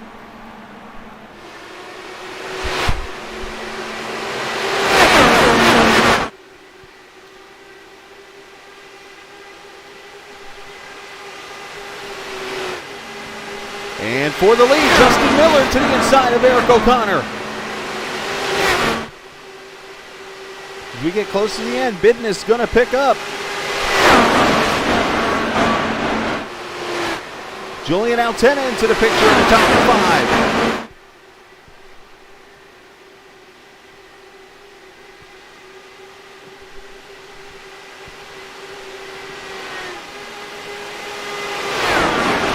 Dakota DeMed is out there running for his, Dakota's running for his life.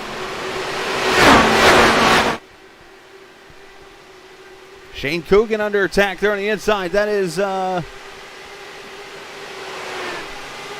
Houston. That's who Matt Houston passing Shane for position. That's what that was. I'm like, what's going on here?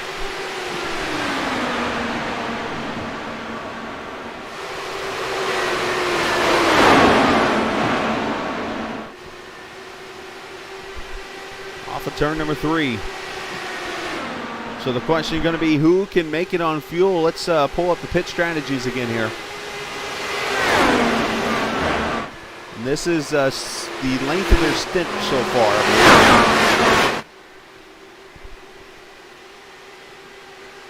So 41 laps. Now for Justin Miller, there's probably some cautions option involved there with the 40 and 41. I don't think you can go longer than probably 30 to 35 laps on a tank, I would think. So this is going to be very close. And here comes Dakota to pit road. So apparently Dakota did something. Apparently the admins were not happy with him. That whole shenanigan, I guess.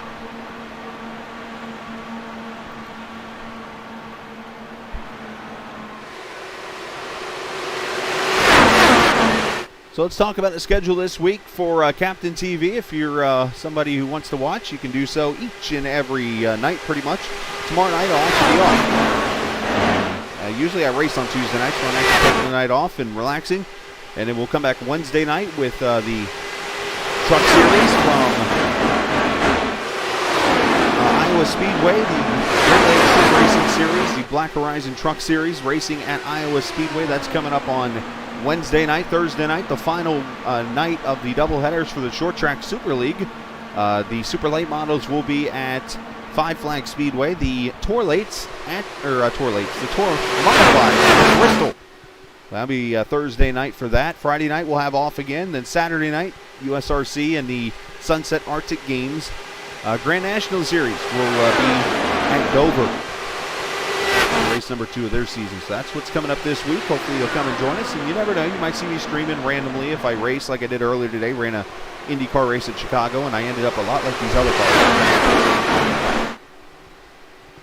Might see me on a dirt track. You never know.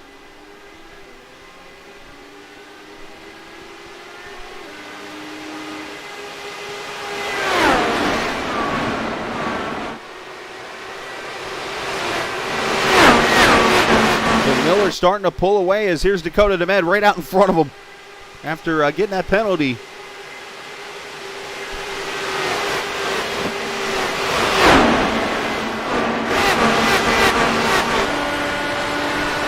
Haven't had a chance to show off the old school camera tonight.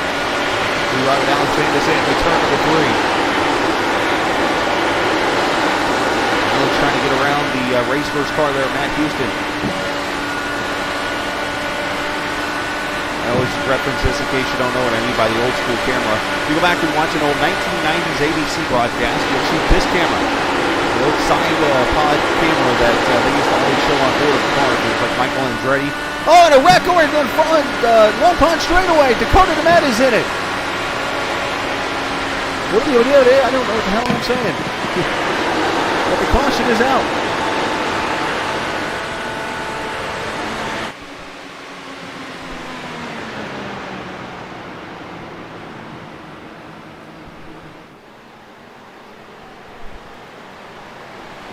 I didn't see who the other car is, but there were 2 cars in it. And that brings out the 10th caution. You know who was in it? Eric O'Connor was the other car in it. The leader.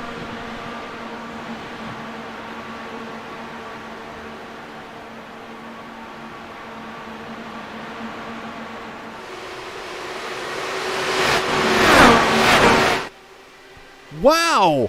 No way!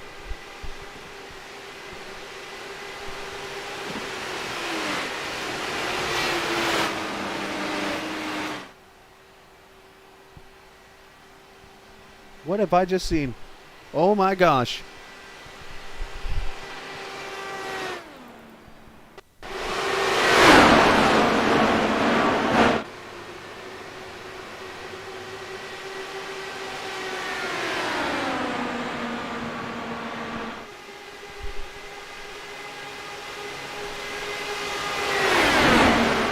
Viewers, we'll let you call this one.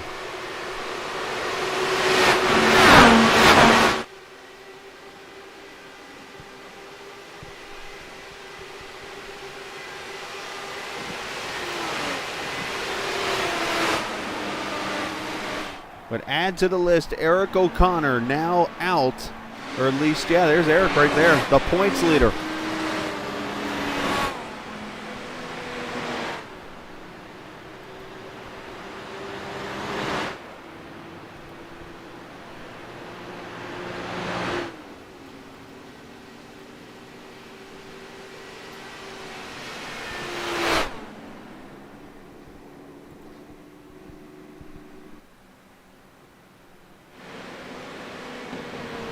We're going to show this one more time. We'll go on board with Eric.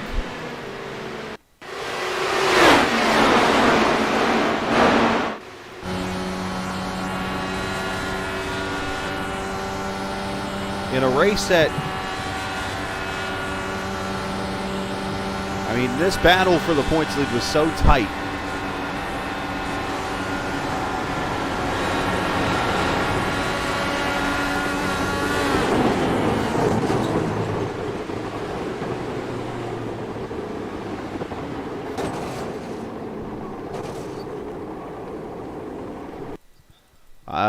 I'm just going to explain it the way it is here. So going into this situation, Eric O'Connor had a 2-point lead on Caleb Benzie. Eric O'Connor races for the TI Racing team. Caleb Bensey is part of Raceverse, whose teammate is Dakota DeMed, the 82 car. I'm not going to sit here and say that was intentional or whatnot, because that's not my business. I'm just going to call the wreck the way it is and let them decide it. But you asked for the rear chase?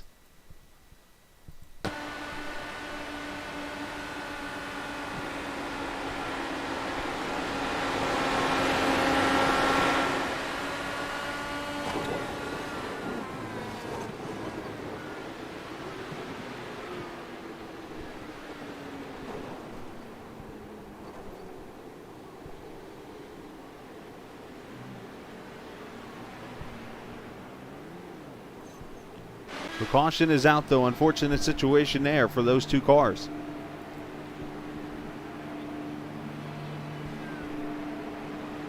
So that hands the lead now to Nicholas Short. Rick Evans is second. The leaders have all come to pit road. While we were showing all that, the leaders come to pit road, so...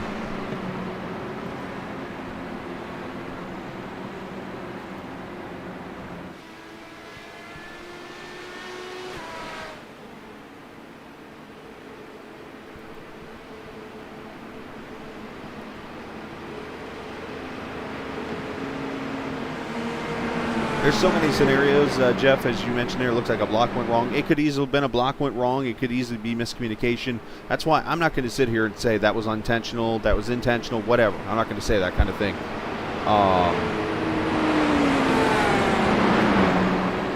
But it's just a tough situation. I hate seeing something like that because it's like, you know, I've gotten to know Dakota pretty well. And seems to be a super good guy. I'm not going to judge him or anything like that, but that just could easily be questioned. So I'm being careful with what I say because I don't want it to sound like on my stream that I'm accusing him of an intentional wreck, because I'm not. You know, it could easily be a block on wrong, could easily be miscommunication, could easily be an intentional wreck. It could be, but I'm not going to sit here and say it was. I'm not going to sit here and say it was. So.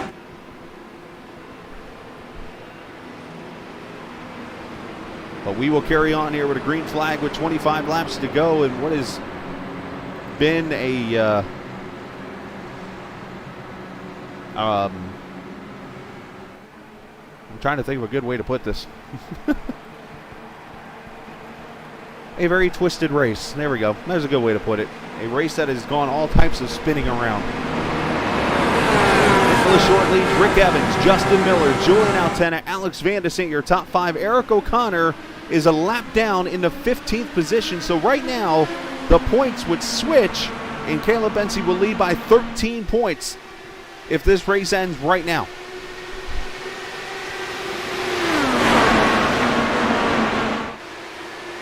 And look at this, 3 wide around a lap car, I believe. Or is that Rick Evans that's getting swallowed? That is Rick Evans, I'm sorry. Not a lap car, he's running second. Look at this, 3, 4 wide. Yeah, he's on full. I'm lost for words right now. I'm still trying to get over the word I heard earlier. What was that word? Candor. Still 3 wide back here for third. Oh, a couple cars ping-pong in the wall there.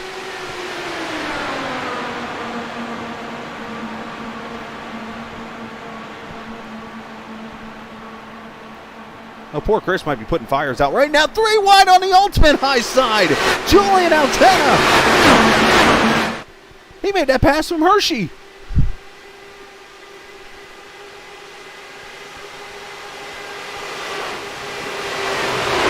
Past Caleb Bensey, and here comes another car to the high side. Shane Coogan.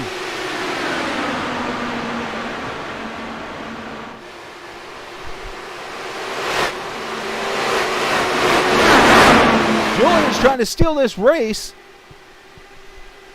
as Nicholas Short is running away.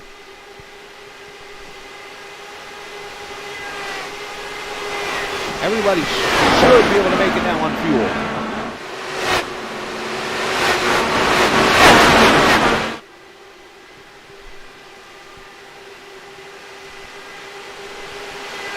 And here in some issues for Jeff Destino, unfortunately, has gone off track over to turn 3. You see him kind of coasting up there on the map, the 46 car.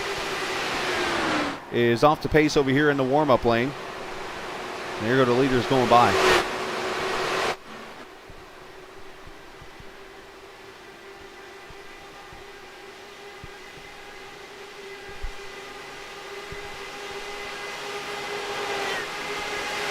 Matt Houston looking to make a move to the inside.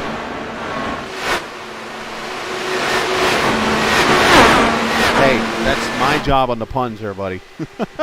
Well done, though.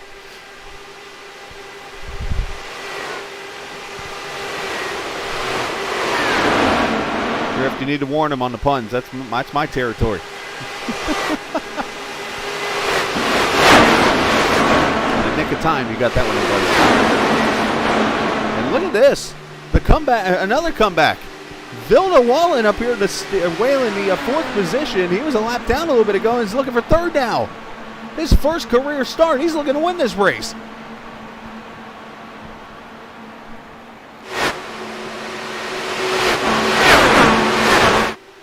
These guys making his high side work.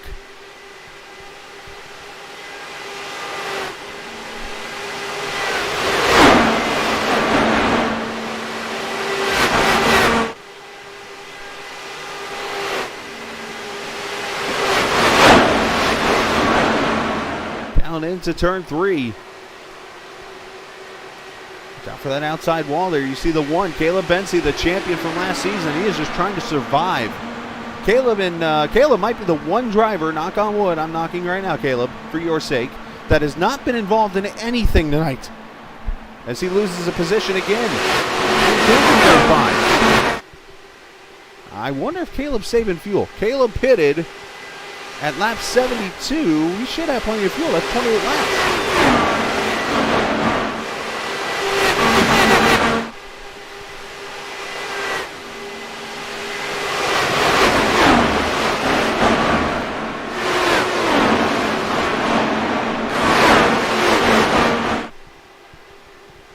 We do have 20 laps to go.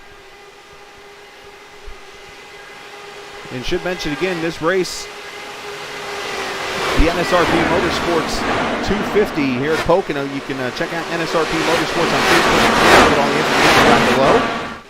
And get information on that league that goes on. They race on Saturday nights, as mentioned. We talked to Jeff a little bit ago. He's giving away $25 to the winner and to the guy with the fastest lap tonight. So thanks to NSRP Motorsports for being a part of this. All right, so it is that time of the race. We are going to go on board with the champion from last season, Caleb Bensey. Let's take a lap around the Pocono Raceway. It is the Sunset Arctic Echo Blade ride-along lap with Caleb Bensey around Pocono.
That lap brought to you by the Sunset Arctic Games and Echo Blade. You can check out their game Voltic Pistol on Steam right now. And of course, Echo Blade, the new game coming out this summer on Steam, being created by Pocono and crew there from Sunset Arctic Games.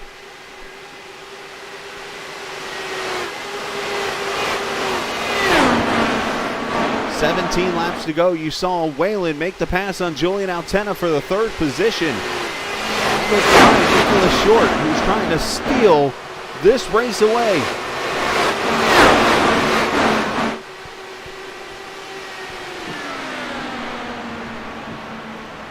And caution is out. Dan Morera.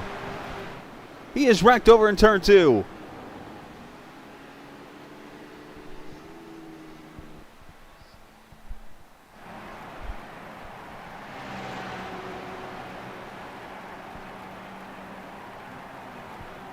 Let's check out what happened with the 26 car down the front straightaway here. It's going to happen over in turn 2.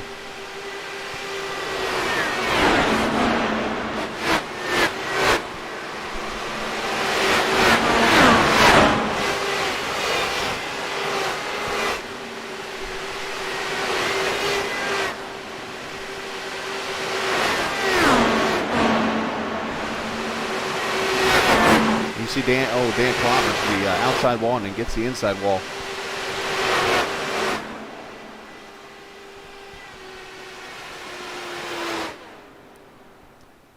Caution out, I believe the 11th time. Unfortunately, the ticker is showing wrong because I reset it earlier as I was trying to communicate with Chris Lewis through our timing and scoring, but wasn't able to.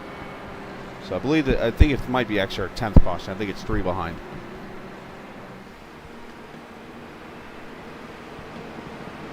We haven't had a chance. We've had a lot of things going on this evening. And I appreciate everybody watching us tonight.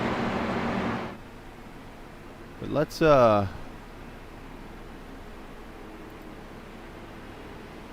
take an opportunity here. Let's mention the Triple Crown Award. That's, of course, brought to you by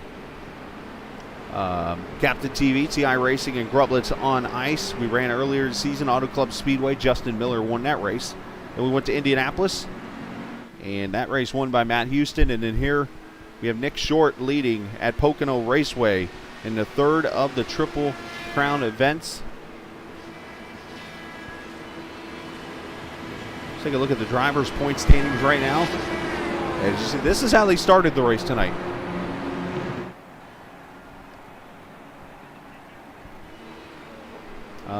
Safe to say that's going to change.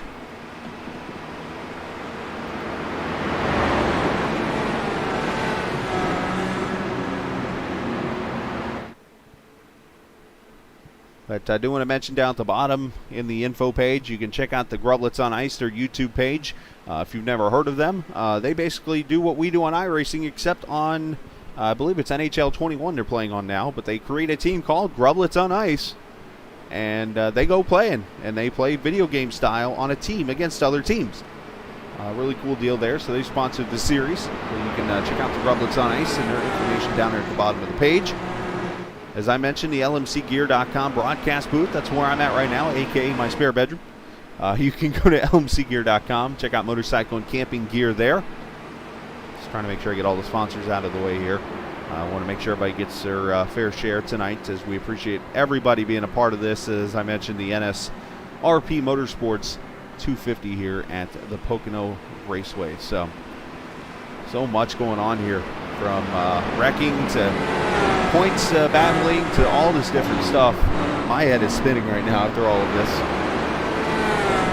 I'm sure the admins have got a lot to discuss right now. As a matter of fact, I am going to jump over into Discord. I'm in Discord right now, but I want to go see if anything's being talked about, because you're reaching out to me for sponsorship.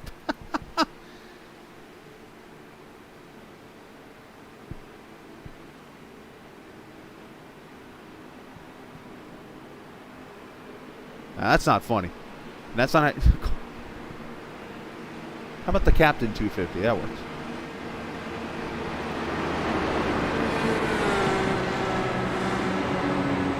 Where do you even race anywhere, Landon? 'Cause I'll be honest, never seen her name before. Now, of course, there's how many million people on iRacing? There are plenty of names I've not seen.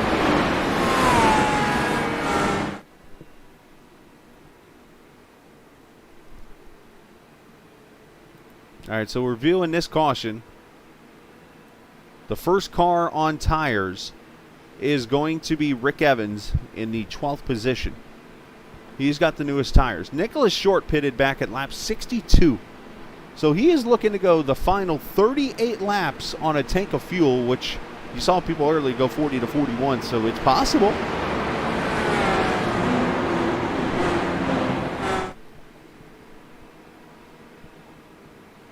But everybody else should be able to go the rest of the way on fuel.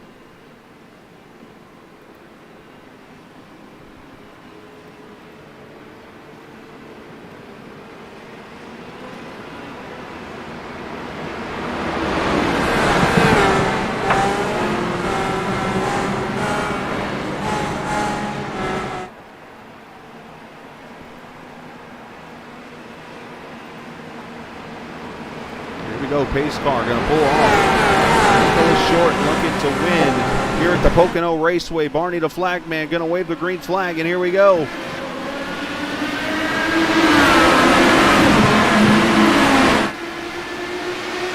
The snake.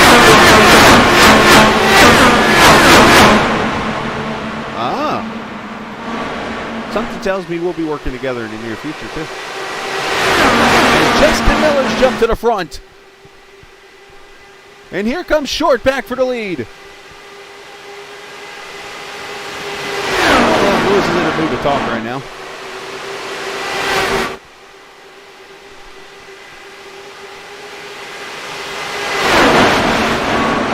These guys switching back and forth. Got to be careful. As Vilda Whalen up to third. Caleb Bensey's up to fourth. Julian Altena, your top five.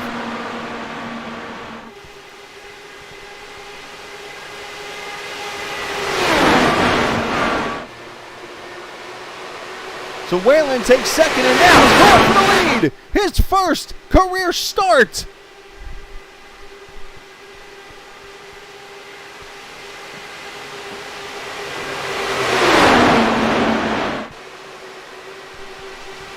The gloves have come off.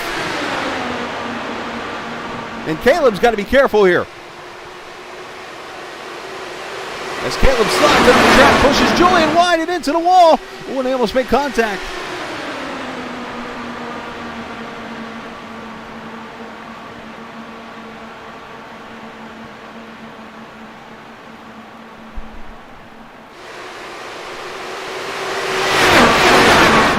And a good point by Drift. Eric O'Connor back on the lead lap. In the 11th position. Here's Eric right back here.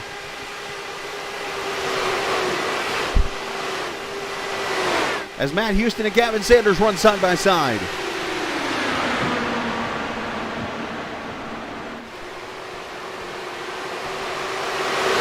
As Caleb's going to stand to third position away from Justin Miller.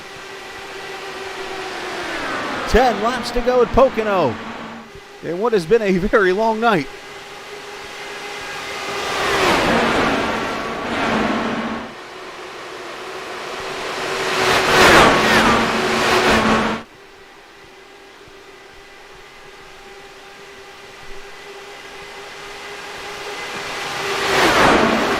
Vilda pokes out and contact! Here comes Caleb for the lead. Something's got to give here.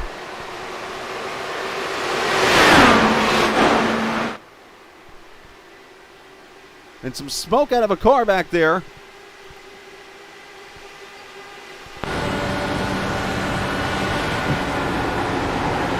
These two teammates are not playing nice right now, and there goes up the track Short.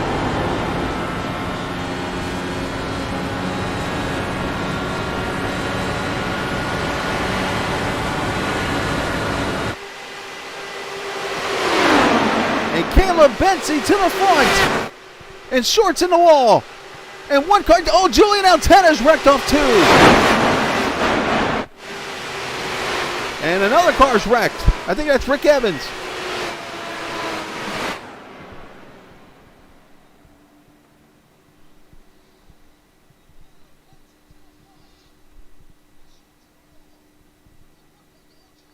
What an eventful 5 minutes that was.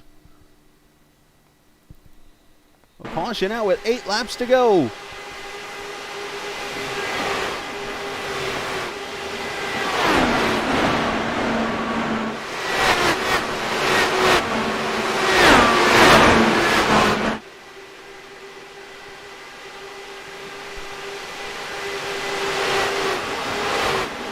See if Julian cuts the apron. He sure does. Cuts the apron and gets loose. Ooh. And then Rick Evans spins back there behind him and hits about the same spot.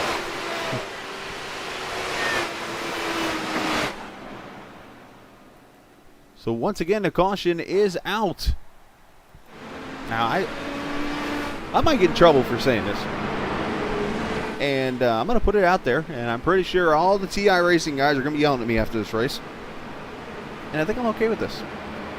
The only thing that has not happened tonight is somebody mentioning there's green-white checkers at the end of this race. And that just goes back to a funny story from Indianapolis a couple seasons ago that some people don't find funny still. But this is how wild this race is. I am not eliminating anything right now from happening.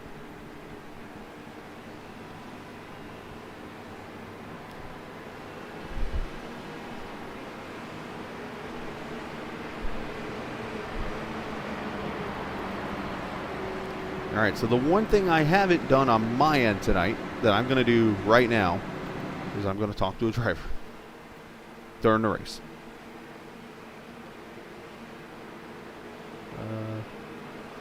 And I don't know if this is a good idea or not, but we're sure as hell going to try. And we're going to try to talk to Caleb. Again. Caleb Bensey leading this race in what has been a interesting one at best. We'll call it that right now. I think you have you're doing every kind of superstitious thing to keep this car in the front right now without it getting wrecked. But you're now leading with 7 laps to go. Can you hold these guys off? Oh, if that last little run there is any indication, I think I maybe can.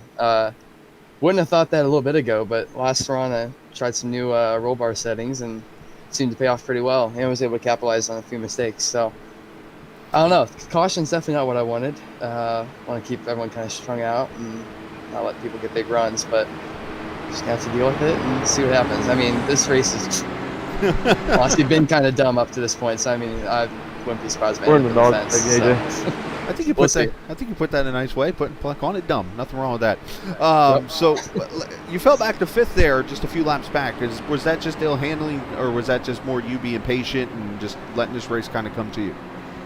A little ill handling. It all kind of snowballed. So I almost spun out leaving my pit box.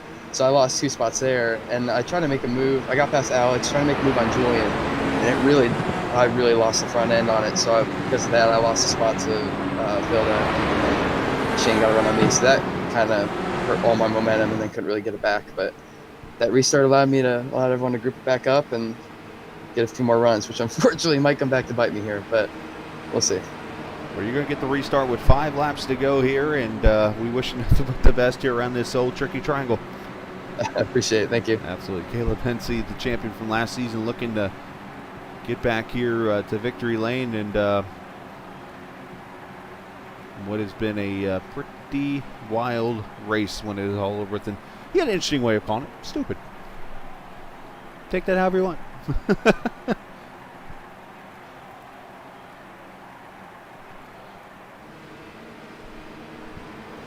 I've heard stupid used in a positive way. I've heard stupid used in a crazy way. I've heard stupid used in a negative way. Take it however you want. I think it works for all matters right now.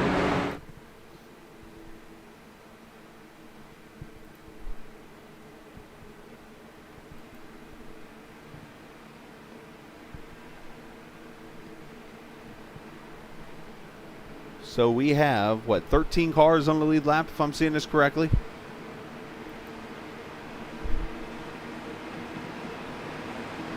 How many cars do we have on track still? That's what I'm trying to see right now.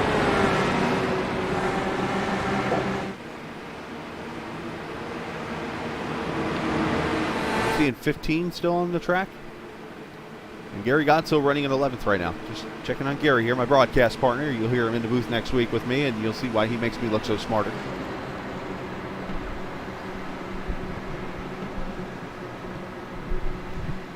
Are we done with cautions? I know one thing. In all seriousness, there are not green-white checkers. So if this race gets another 2 laps or so in, this race is over. So here we go. Caleb Bensey's going to get the jump on this very quick green flag that usually happens after the pace car's in. One car bouncing off the wall back there at about 6th. as Caleb leads him back to the green. Vilda Whalen second, Nicholas Short third. Justin Miller jumps to the high side on Short. And here comes Vilda to the outside.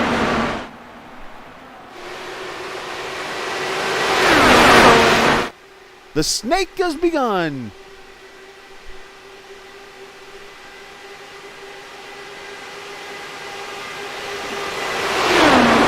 Whalen trying to get the lead. He's going to get it. And they're wrecking on the back straightaway. And caution is out. Who's the leader?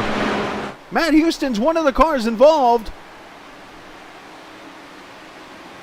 And Whalen is going to be the leader. And Nicholas Short was the other car involved.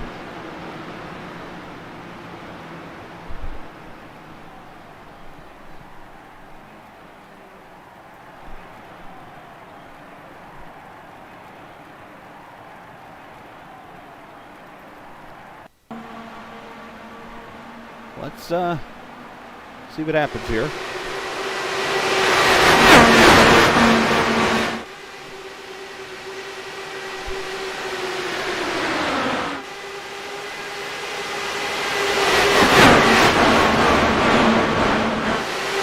Short just gets tight and understeer there and drives into Matt.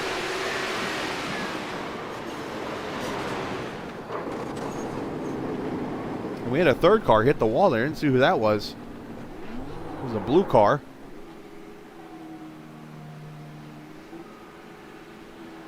I think we're going to get a one-lap shootout. We're at 4 laps to go right now. I think we're going to have a one-lap shootout.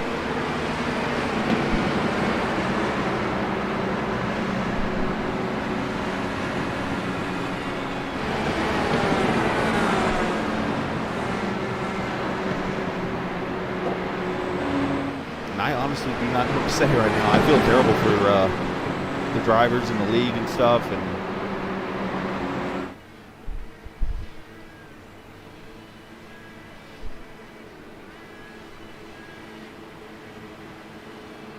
pit's likely opened right there.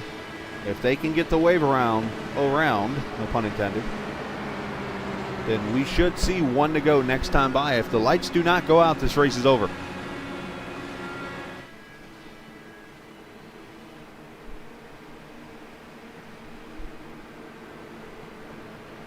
Next week we go to Spa-Francorchamps if there's any more cars left to race.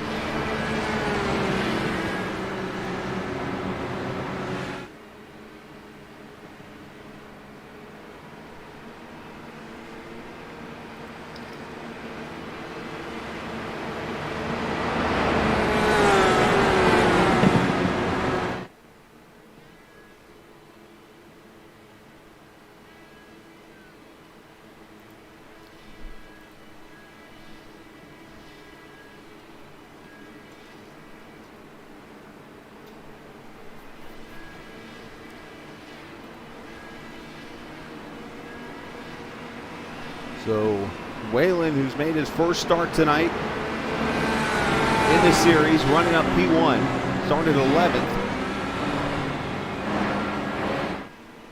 Which is actually, I do got a kind of a funny story about this. So, as you might know, I use SDK Gaming for the broadcast, for the ticker and stuff like that. When Whalen came in, his name on the ticker, I'm like, why is it just R? So I went and did some work and got it changed, so thankfully you see his name, or else right now the R would be leading this race.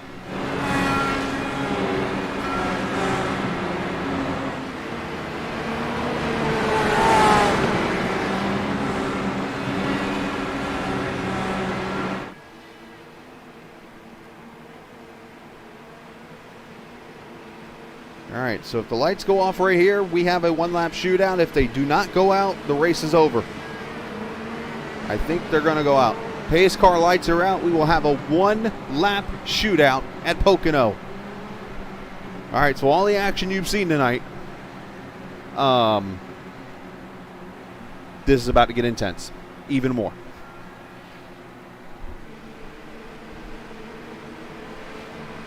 And I'm going to be honest with you, if this whole field wrecks, I might get in a car and go run this thing myself and just win this race.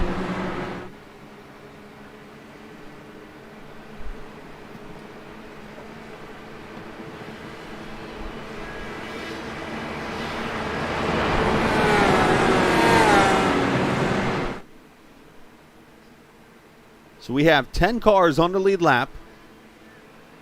Matt Houston has gotten back on track, running 12th. Look at some of these cars. Look at Eric O'Connor back up to 4th. So now this points lead, they're tied right now as they stand. Yeah, it was a 2-point separation. They're tied right now. Gavin Sanders is 5th. Cody Claiborne in 6th. Jacob Locklear, this might be his first start, 7th. Gary Gonzo's up to 9th. This has been a night full of comebacks. Bill Whalen had an unscheduled pit stop earlier in the race.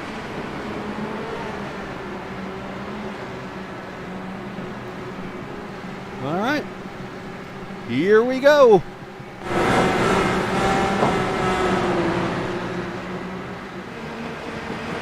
Checkers or wreckers. They like to say in stock car racing. I'm going to bring it over to this series for this lap.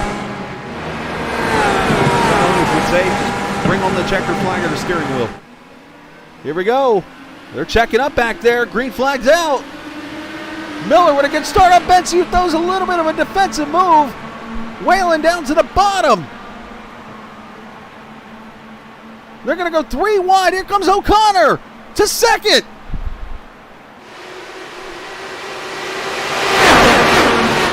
Caleb to the ultimate. Oh, he hits the bump and wrecks. The championship. And O'Connor goes to the lead.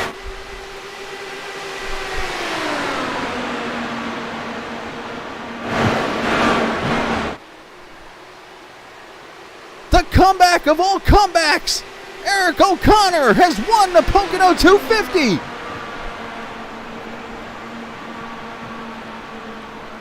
And Caleb Bensy is wrecked on the final lap on the manhole covers in turn 1.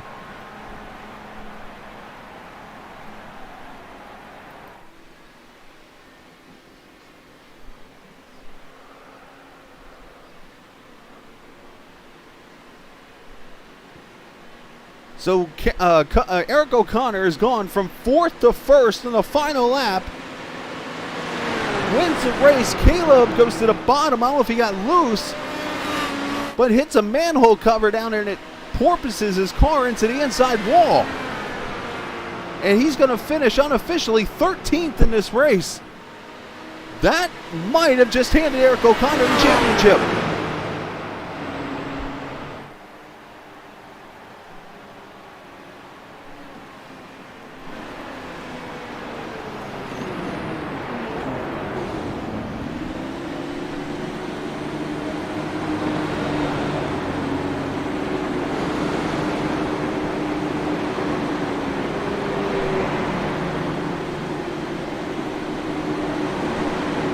Sitting over here at the start-finish line in one of the wildest races I think I've been a part of in a broadcast booth. I don't know what to say right now. I am honestly speechless.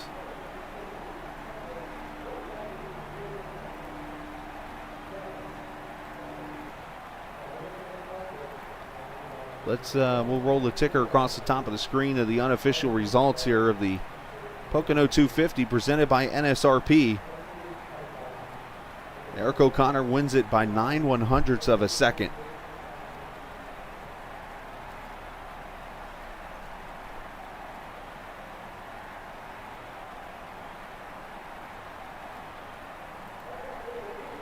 Gary Godso finishes 8th in the race.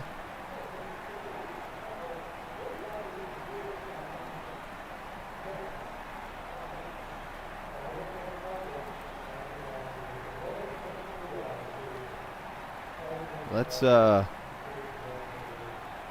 bring Eric up here in the booth with us in what has been one of the wildest races I've seen in a very, very long time. Eric, you got any clue what happened out here just now? Chris, I don't even know how to explain the last 30 or so laps of that race. I am at a loss of words. We got that caution late in the race, and I realized I was up to P4, and I saw Vilda got the lead, and that Caleb was going to be second. I was like, we're still going to be tied on points. I'm taking this as a win. And then I'm thinking about, like, I thought the race was going to be over. And then I see what we get 2 to green with enough time for the 1 lap dash. And I'm like, this isn't over. I still got a chance here. I'm going for it. I'm not going to go completely insane unless I really feel confident. And the seas just parted. It worked perfect. I don't even know what all happened there. It just worked perfect for me. It all opened up, and I stayed in it and just went for it, and I somehow come out winning this race. I'm in disbelief. I gotta obviously ask the question here, and I'm just gonna put it out there, and the wreck with Dakota on the Long Pond straightaway. What did you see? Obviously there's so many different things that could be said here when it comes to that wreck. What did you see, and from your side? I saw him come out of the pits the lap prior. I saw him get passed by Justin earlier in that lap. And then he was in second car in line as a lapper. I don't know what he did on the restart. I know he went from somewhere in the back to passing everyone by a mile. Asked for a black flag clear, which, I mean, that to me is like whatever. Like, I don't know what was going on there, but whatever on that. And then he had to serve that penalty, came out in front of Justin. Justin got by him. Then I'm next in line to get by him, and I go into the corner, and in the back of my head, I'm like, let's please not wreck here. Like, in the back of my head, I know, because I know he's a teammate to Caleb and all that, and I don't want to just flat out say that he did it on purpose. I'm not going to just flat out say that. I'll give him some benefit of the doubt. From what I saw, it looked pretty intentional, but I'm not going to just completely go jumping, yelling, and screaming here. Even before salvaging this race, I'm not that kind of guy. You know, it's frustrating. It's really frustrating. I don't know what happened. I do know that it seemed like it was netcode partially that actually took me out. So that's also part of where I give him a little bit of a benefit of the doubt there. But he was slow in the corner. I got a good run on him. We get to the exit of the corner. I'm below him. He starts to, like, it seemingly slows up even more. And then I start to, we get to the exit of the corner. We naturally drift up, and there's a lane available. He chops it, and then, like, either bounced off the wall and hit me, or I don't even know what exactly happened. I haven't gone back and watched it. To be honest, I personally don't care to go back and watch it. I don't. It is what it is. It's frustrating, but stuff happens sometimes, and while I certainly haven't been in that situation, you never know. Maybe one day I'll end up in a situation where I wreck someone in a important situation like that. Hopefully not, but things can happen sometimes out of your own control, and I don't know if that was one of those moments or not, but I'm not going to completely just go flying off the handle here at him. Fair enough. And but with that said, Caleb unfortunately got in a fight with a manhole cover at the end of the race, and wrecked on the final lap and finished 13th. So officially, you grabbed 12 more points on him, and it looks like, if I do the math right, that's a 14-point lead for you going to Spa next week. Yeah, that's. Are you comfortable? Yeah, I'm comfortable. I've been comfortable. I've been really happy. It was so funny looking back at, like, this season, just to where we are right now. I know we still got another round. Anything can happen, but I'm really happy. I was thrilled to be going into Spa. Even I don't even have the words to describe, like, where I am right now, knowing that the gap is what it is. But I looking back at the season, I thought we had a drop week this whole time. Like, I thought we were gonna have a drop week, and so I wasn't stressing about that DNF at Auto Club. And then we go into Indy, we finish up Indy bike, I think, And around then is when I was either going into Indy Bike or Indy Oval, where I realized that no, we don't have a drop week, and I'm pretty far back with two ovals that could play in my favor, but realistically, it's going to take a hell of a lot of luck and executing perfectly to get it done. But I didn't give up. I went into Indy. I mean, you can ask Chris. I went into Indy for the oval, and I had a goal. I had a plan, and that race went sideways from pretty early on, and I still came back and only gave up 1 point on the day. We go into Mid-Ohio, I was so excited about that. And right then and there, I was like, I can do this. I can make a run at this championship. And then we go to Mid-Ohio. Things fall my way there with Caleb having bad luck. I still think that really sucked for him because none of it really seemed like his fault from what I had caught of it. So, I mean, it's really a bummer for him because that's really put him in a bad spot coming into today. Prior to the events of today's race, that's what really made this thing close. And I just keep doing my part, just executing, doing the best I can for TI Racing. I've been fired up to try and make a run at this and do the best I can, and I cannot believe that I have had the season I've had to this point. Yeah, it's been a very good season for you so far, counting 6 wins out of 9 races, so that's, 66% right there, and not to mention career-wise, you have over 60% win percentage, so you've definitely done your part so far in these first few races of your TI Racing career, but send shout-outs real quickly, whoever you'd like to. Yeah, just big shout-out to Chris Lewis and all the boys at the team, honestly. I came into this, kind of not sure where I stood on it and all that, but I told Chris I'd do it, and if I commit to doing something, I'm going to commit to doing it. So I wasn't thrilled with how Long Beach went, but I knew that was mostly my fault, and then no better way to make up for a bad race than going out and winning. And that happened, and that kind of, from right then and there, the whole attitude kind of shifted. So I was like, you know what? Nah, this is fun. I'm glad I'm a part of this, and I mean, we've just continued to build on that, and it's been really good getting to know all the guys on the team a little bit. I kind of just mind my own business, but the more I'm around them, the more I enjoy the guys. It's a good group of people, and I'm really happy to be a part of the team. Well, great job tonight, Eric. Congratulations on your win. Chris, nice job as the owner getting the win there. And we will talk to you guys at Spa next week, and we'll get these other interviews out of the way. Right, thank you. Absolutely. Eric O'Connor, your winner. Chris Lewis, obviously the winning owner, and the guy that runs the show around here. And unfortunately, it's been a tough race for him. So I'm just going to kind of let him. I'm sure he's got multiple feelings inside his mind right now. So we'll talk to Chris here in a little bit off the air. But let's bring let's bring Gavin up here. Gavin gets himself a top 3 finish tonight. Gavin, congratulations. How did you survive that? Hey guys, it was that was a crazy race.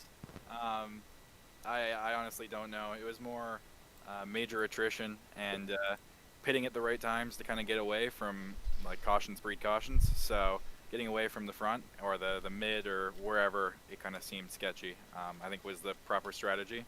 And definitely big thanks to the NSRP guys for helping out with kind of strategizing and anticipating what was going to happen. But yeah, that was key in actually making sure we finished today.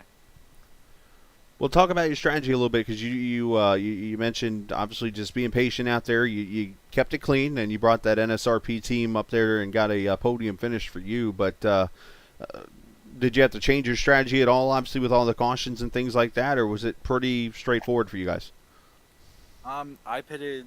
I believe I pitted short when on one of the cautions mid race, and I was assuming I wasn't going to make it on fuel, obviously, to the end.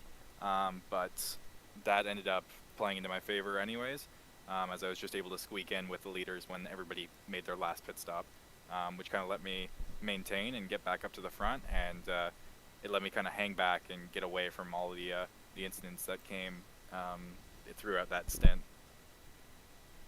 Well, you did a great job tonight, Gavin. Congratulations on your third place finish. I'm sure you made Jeff pretty happy there with that third place run of yours. and a great job. And send shout-outs if you'd like to, bud. Big shout out to Gary and Jeff. Huge thank you for letting me jump in these races and give it a go. It was super fun, super entertaining, and I love working with those guys. So big appreciations to them. And yeah, thank you for the broadcast. Absolutely. It's a very interesting series, and I definitely enjoyed it. Yes, absolutely. Well, we appreciate you coming over and racing with us, man. Best of luck, and hopefully we'll see you again soon. See you guys soon. Absolutely. That's Gavin Sanders finishing in the 3rd position. Looking for Vilda. I think he's already run away from here, which might not have been a bad idea tonight. As he,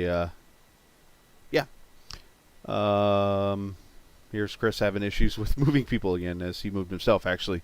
So we bring in the 8th place finisher, Gary Godso, tonight. Gary, I think I'm going to have a beer. I'm letting you take over. It was something.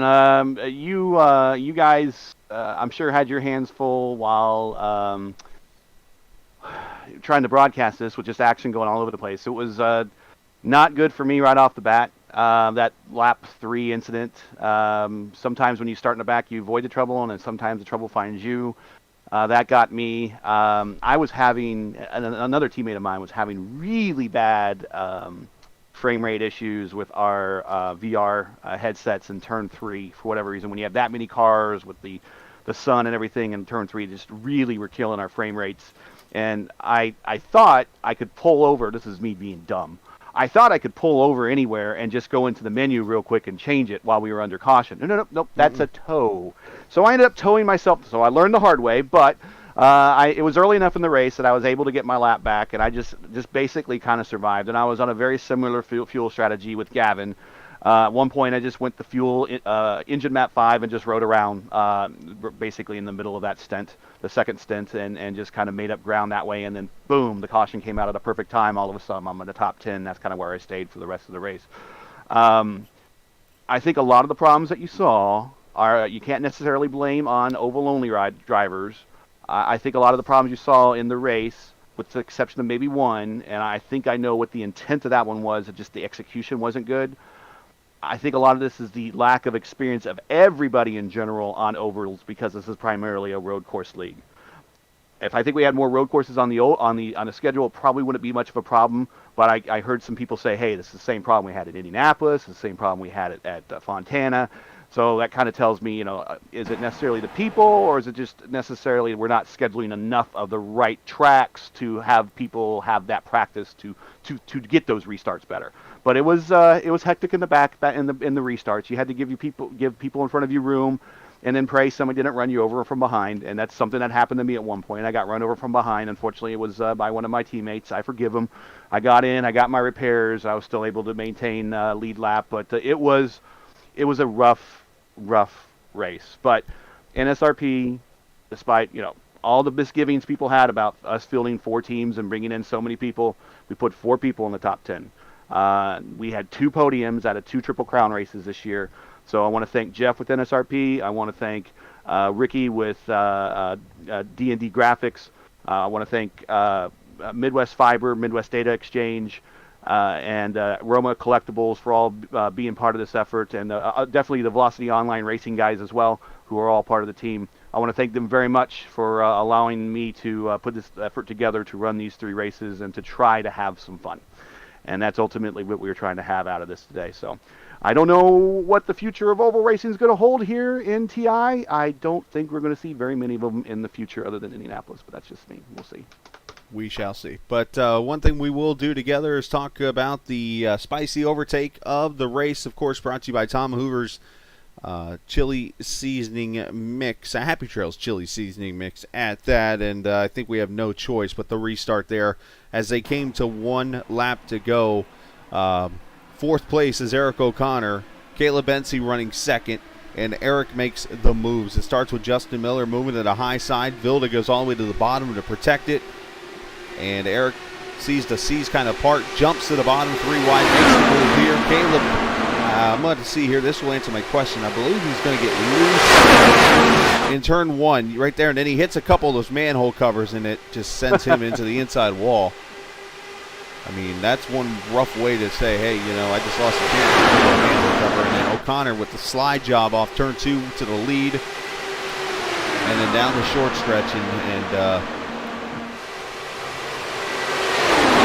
O'Connor comes off turn number 3. And you could say steals this win after having it almost in his hands earlier. So there you go. The Tom Hoover's Happy Trails Chili Seasoning Mix to Eric O'Connor after that wild move right there.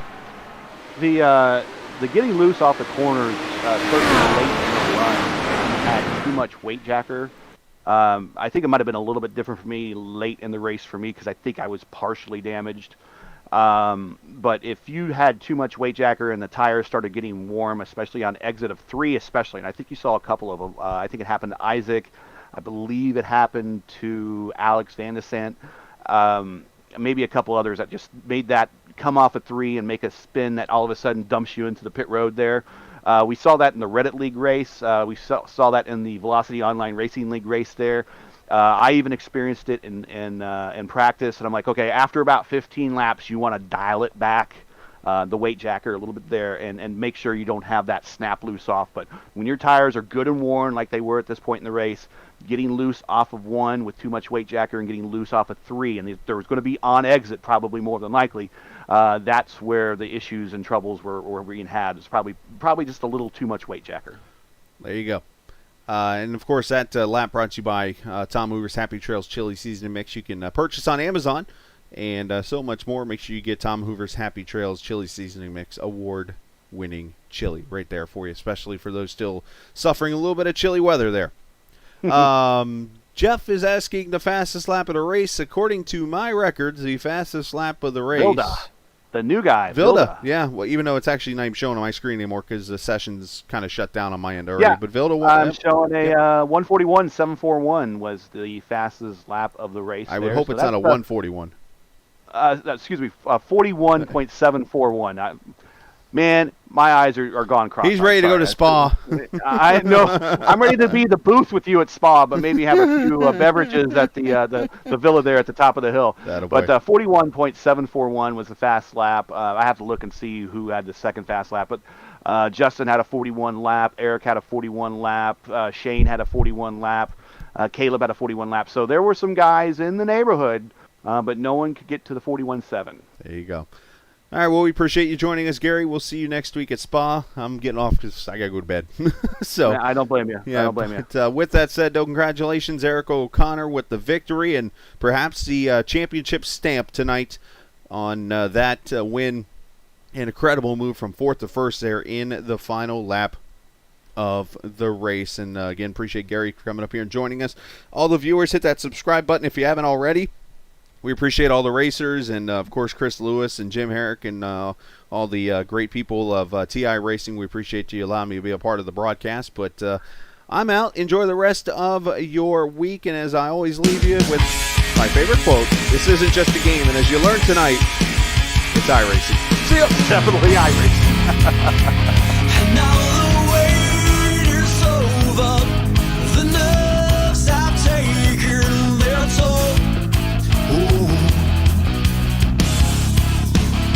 Let go of fear, you're holding the fire smoldering, it's starting all over again. I got a feeling that I ought to know it, burning inside. I got a feeling that I ought to know it, yeah. Every time Be strong.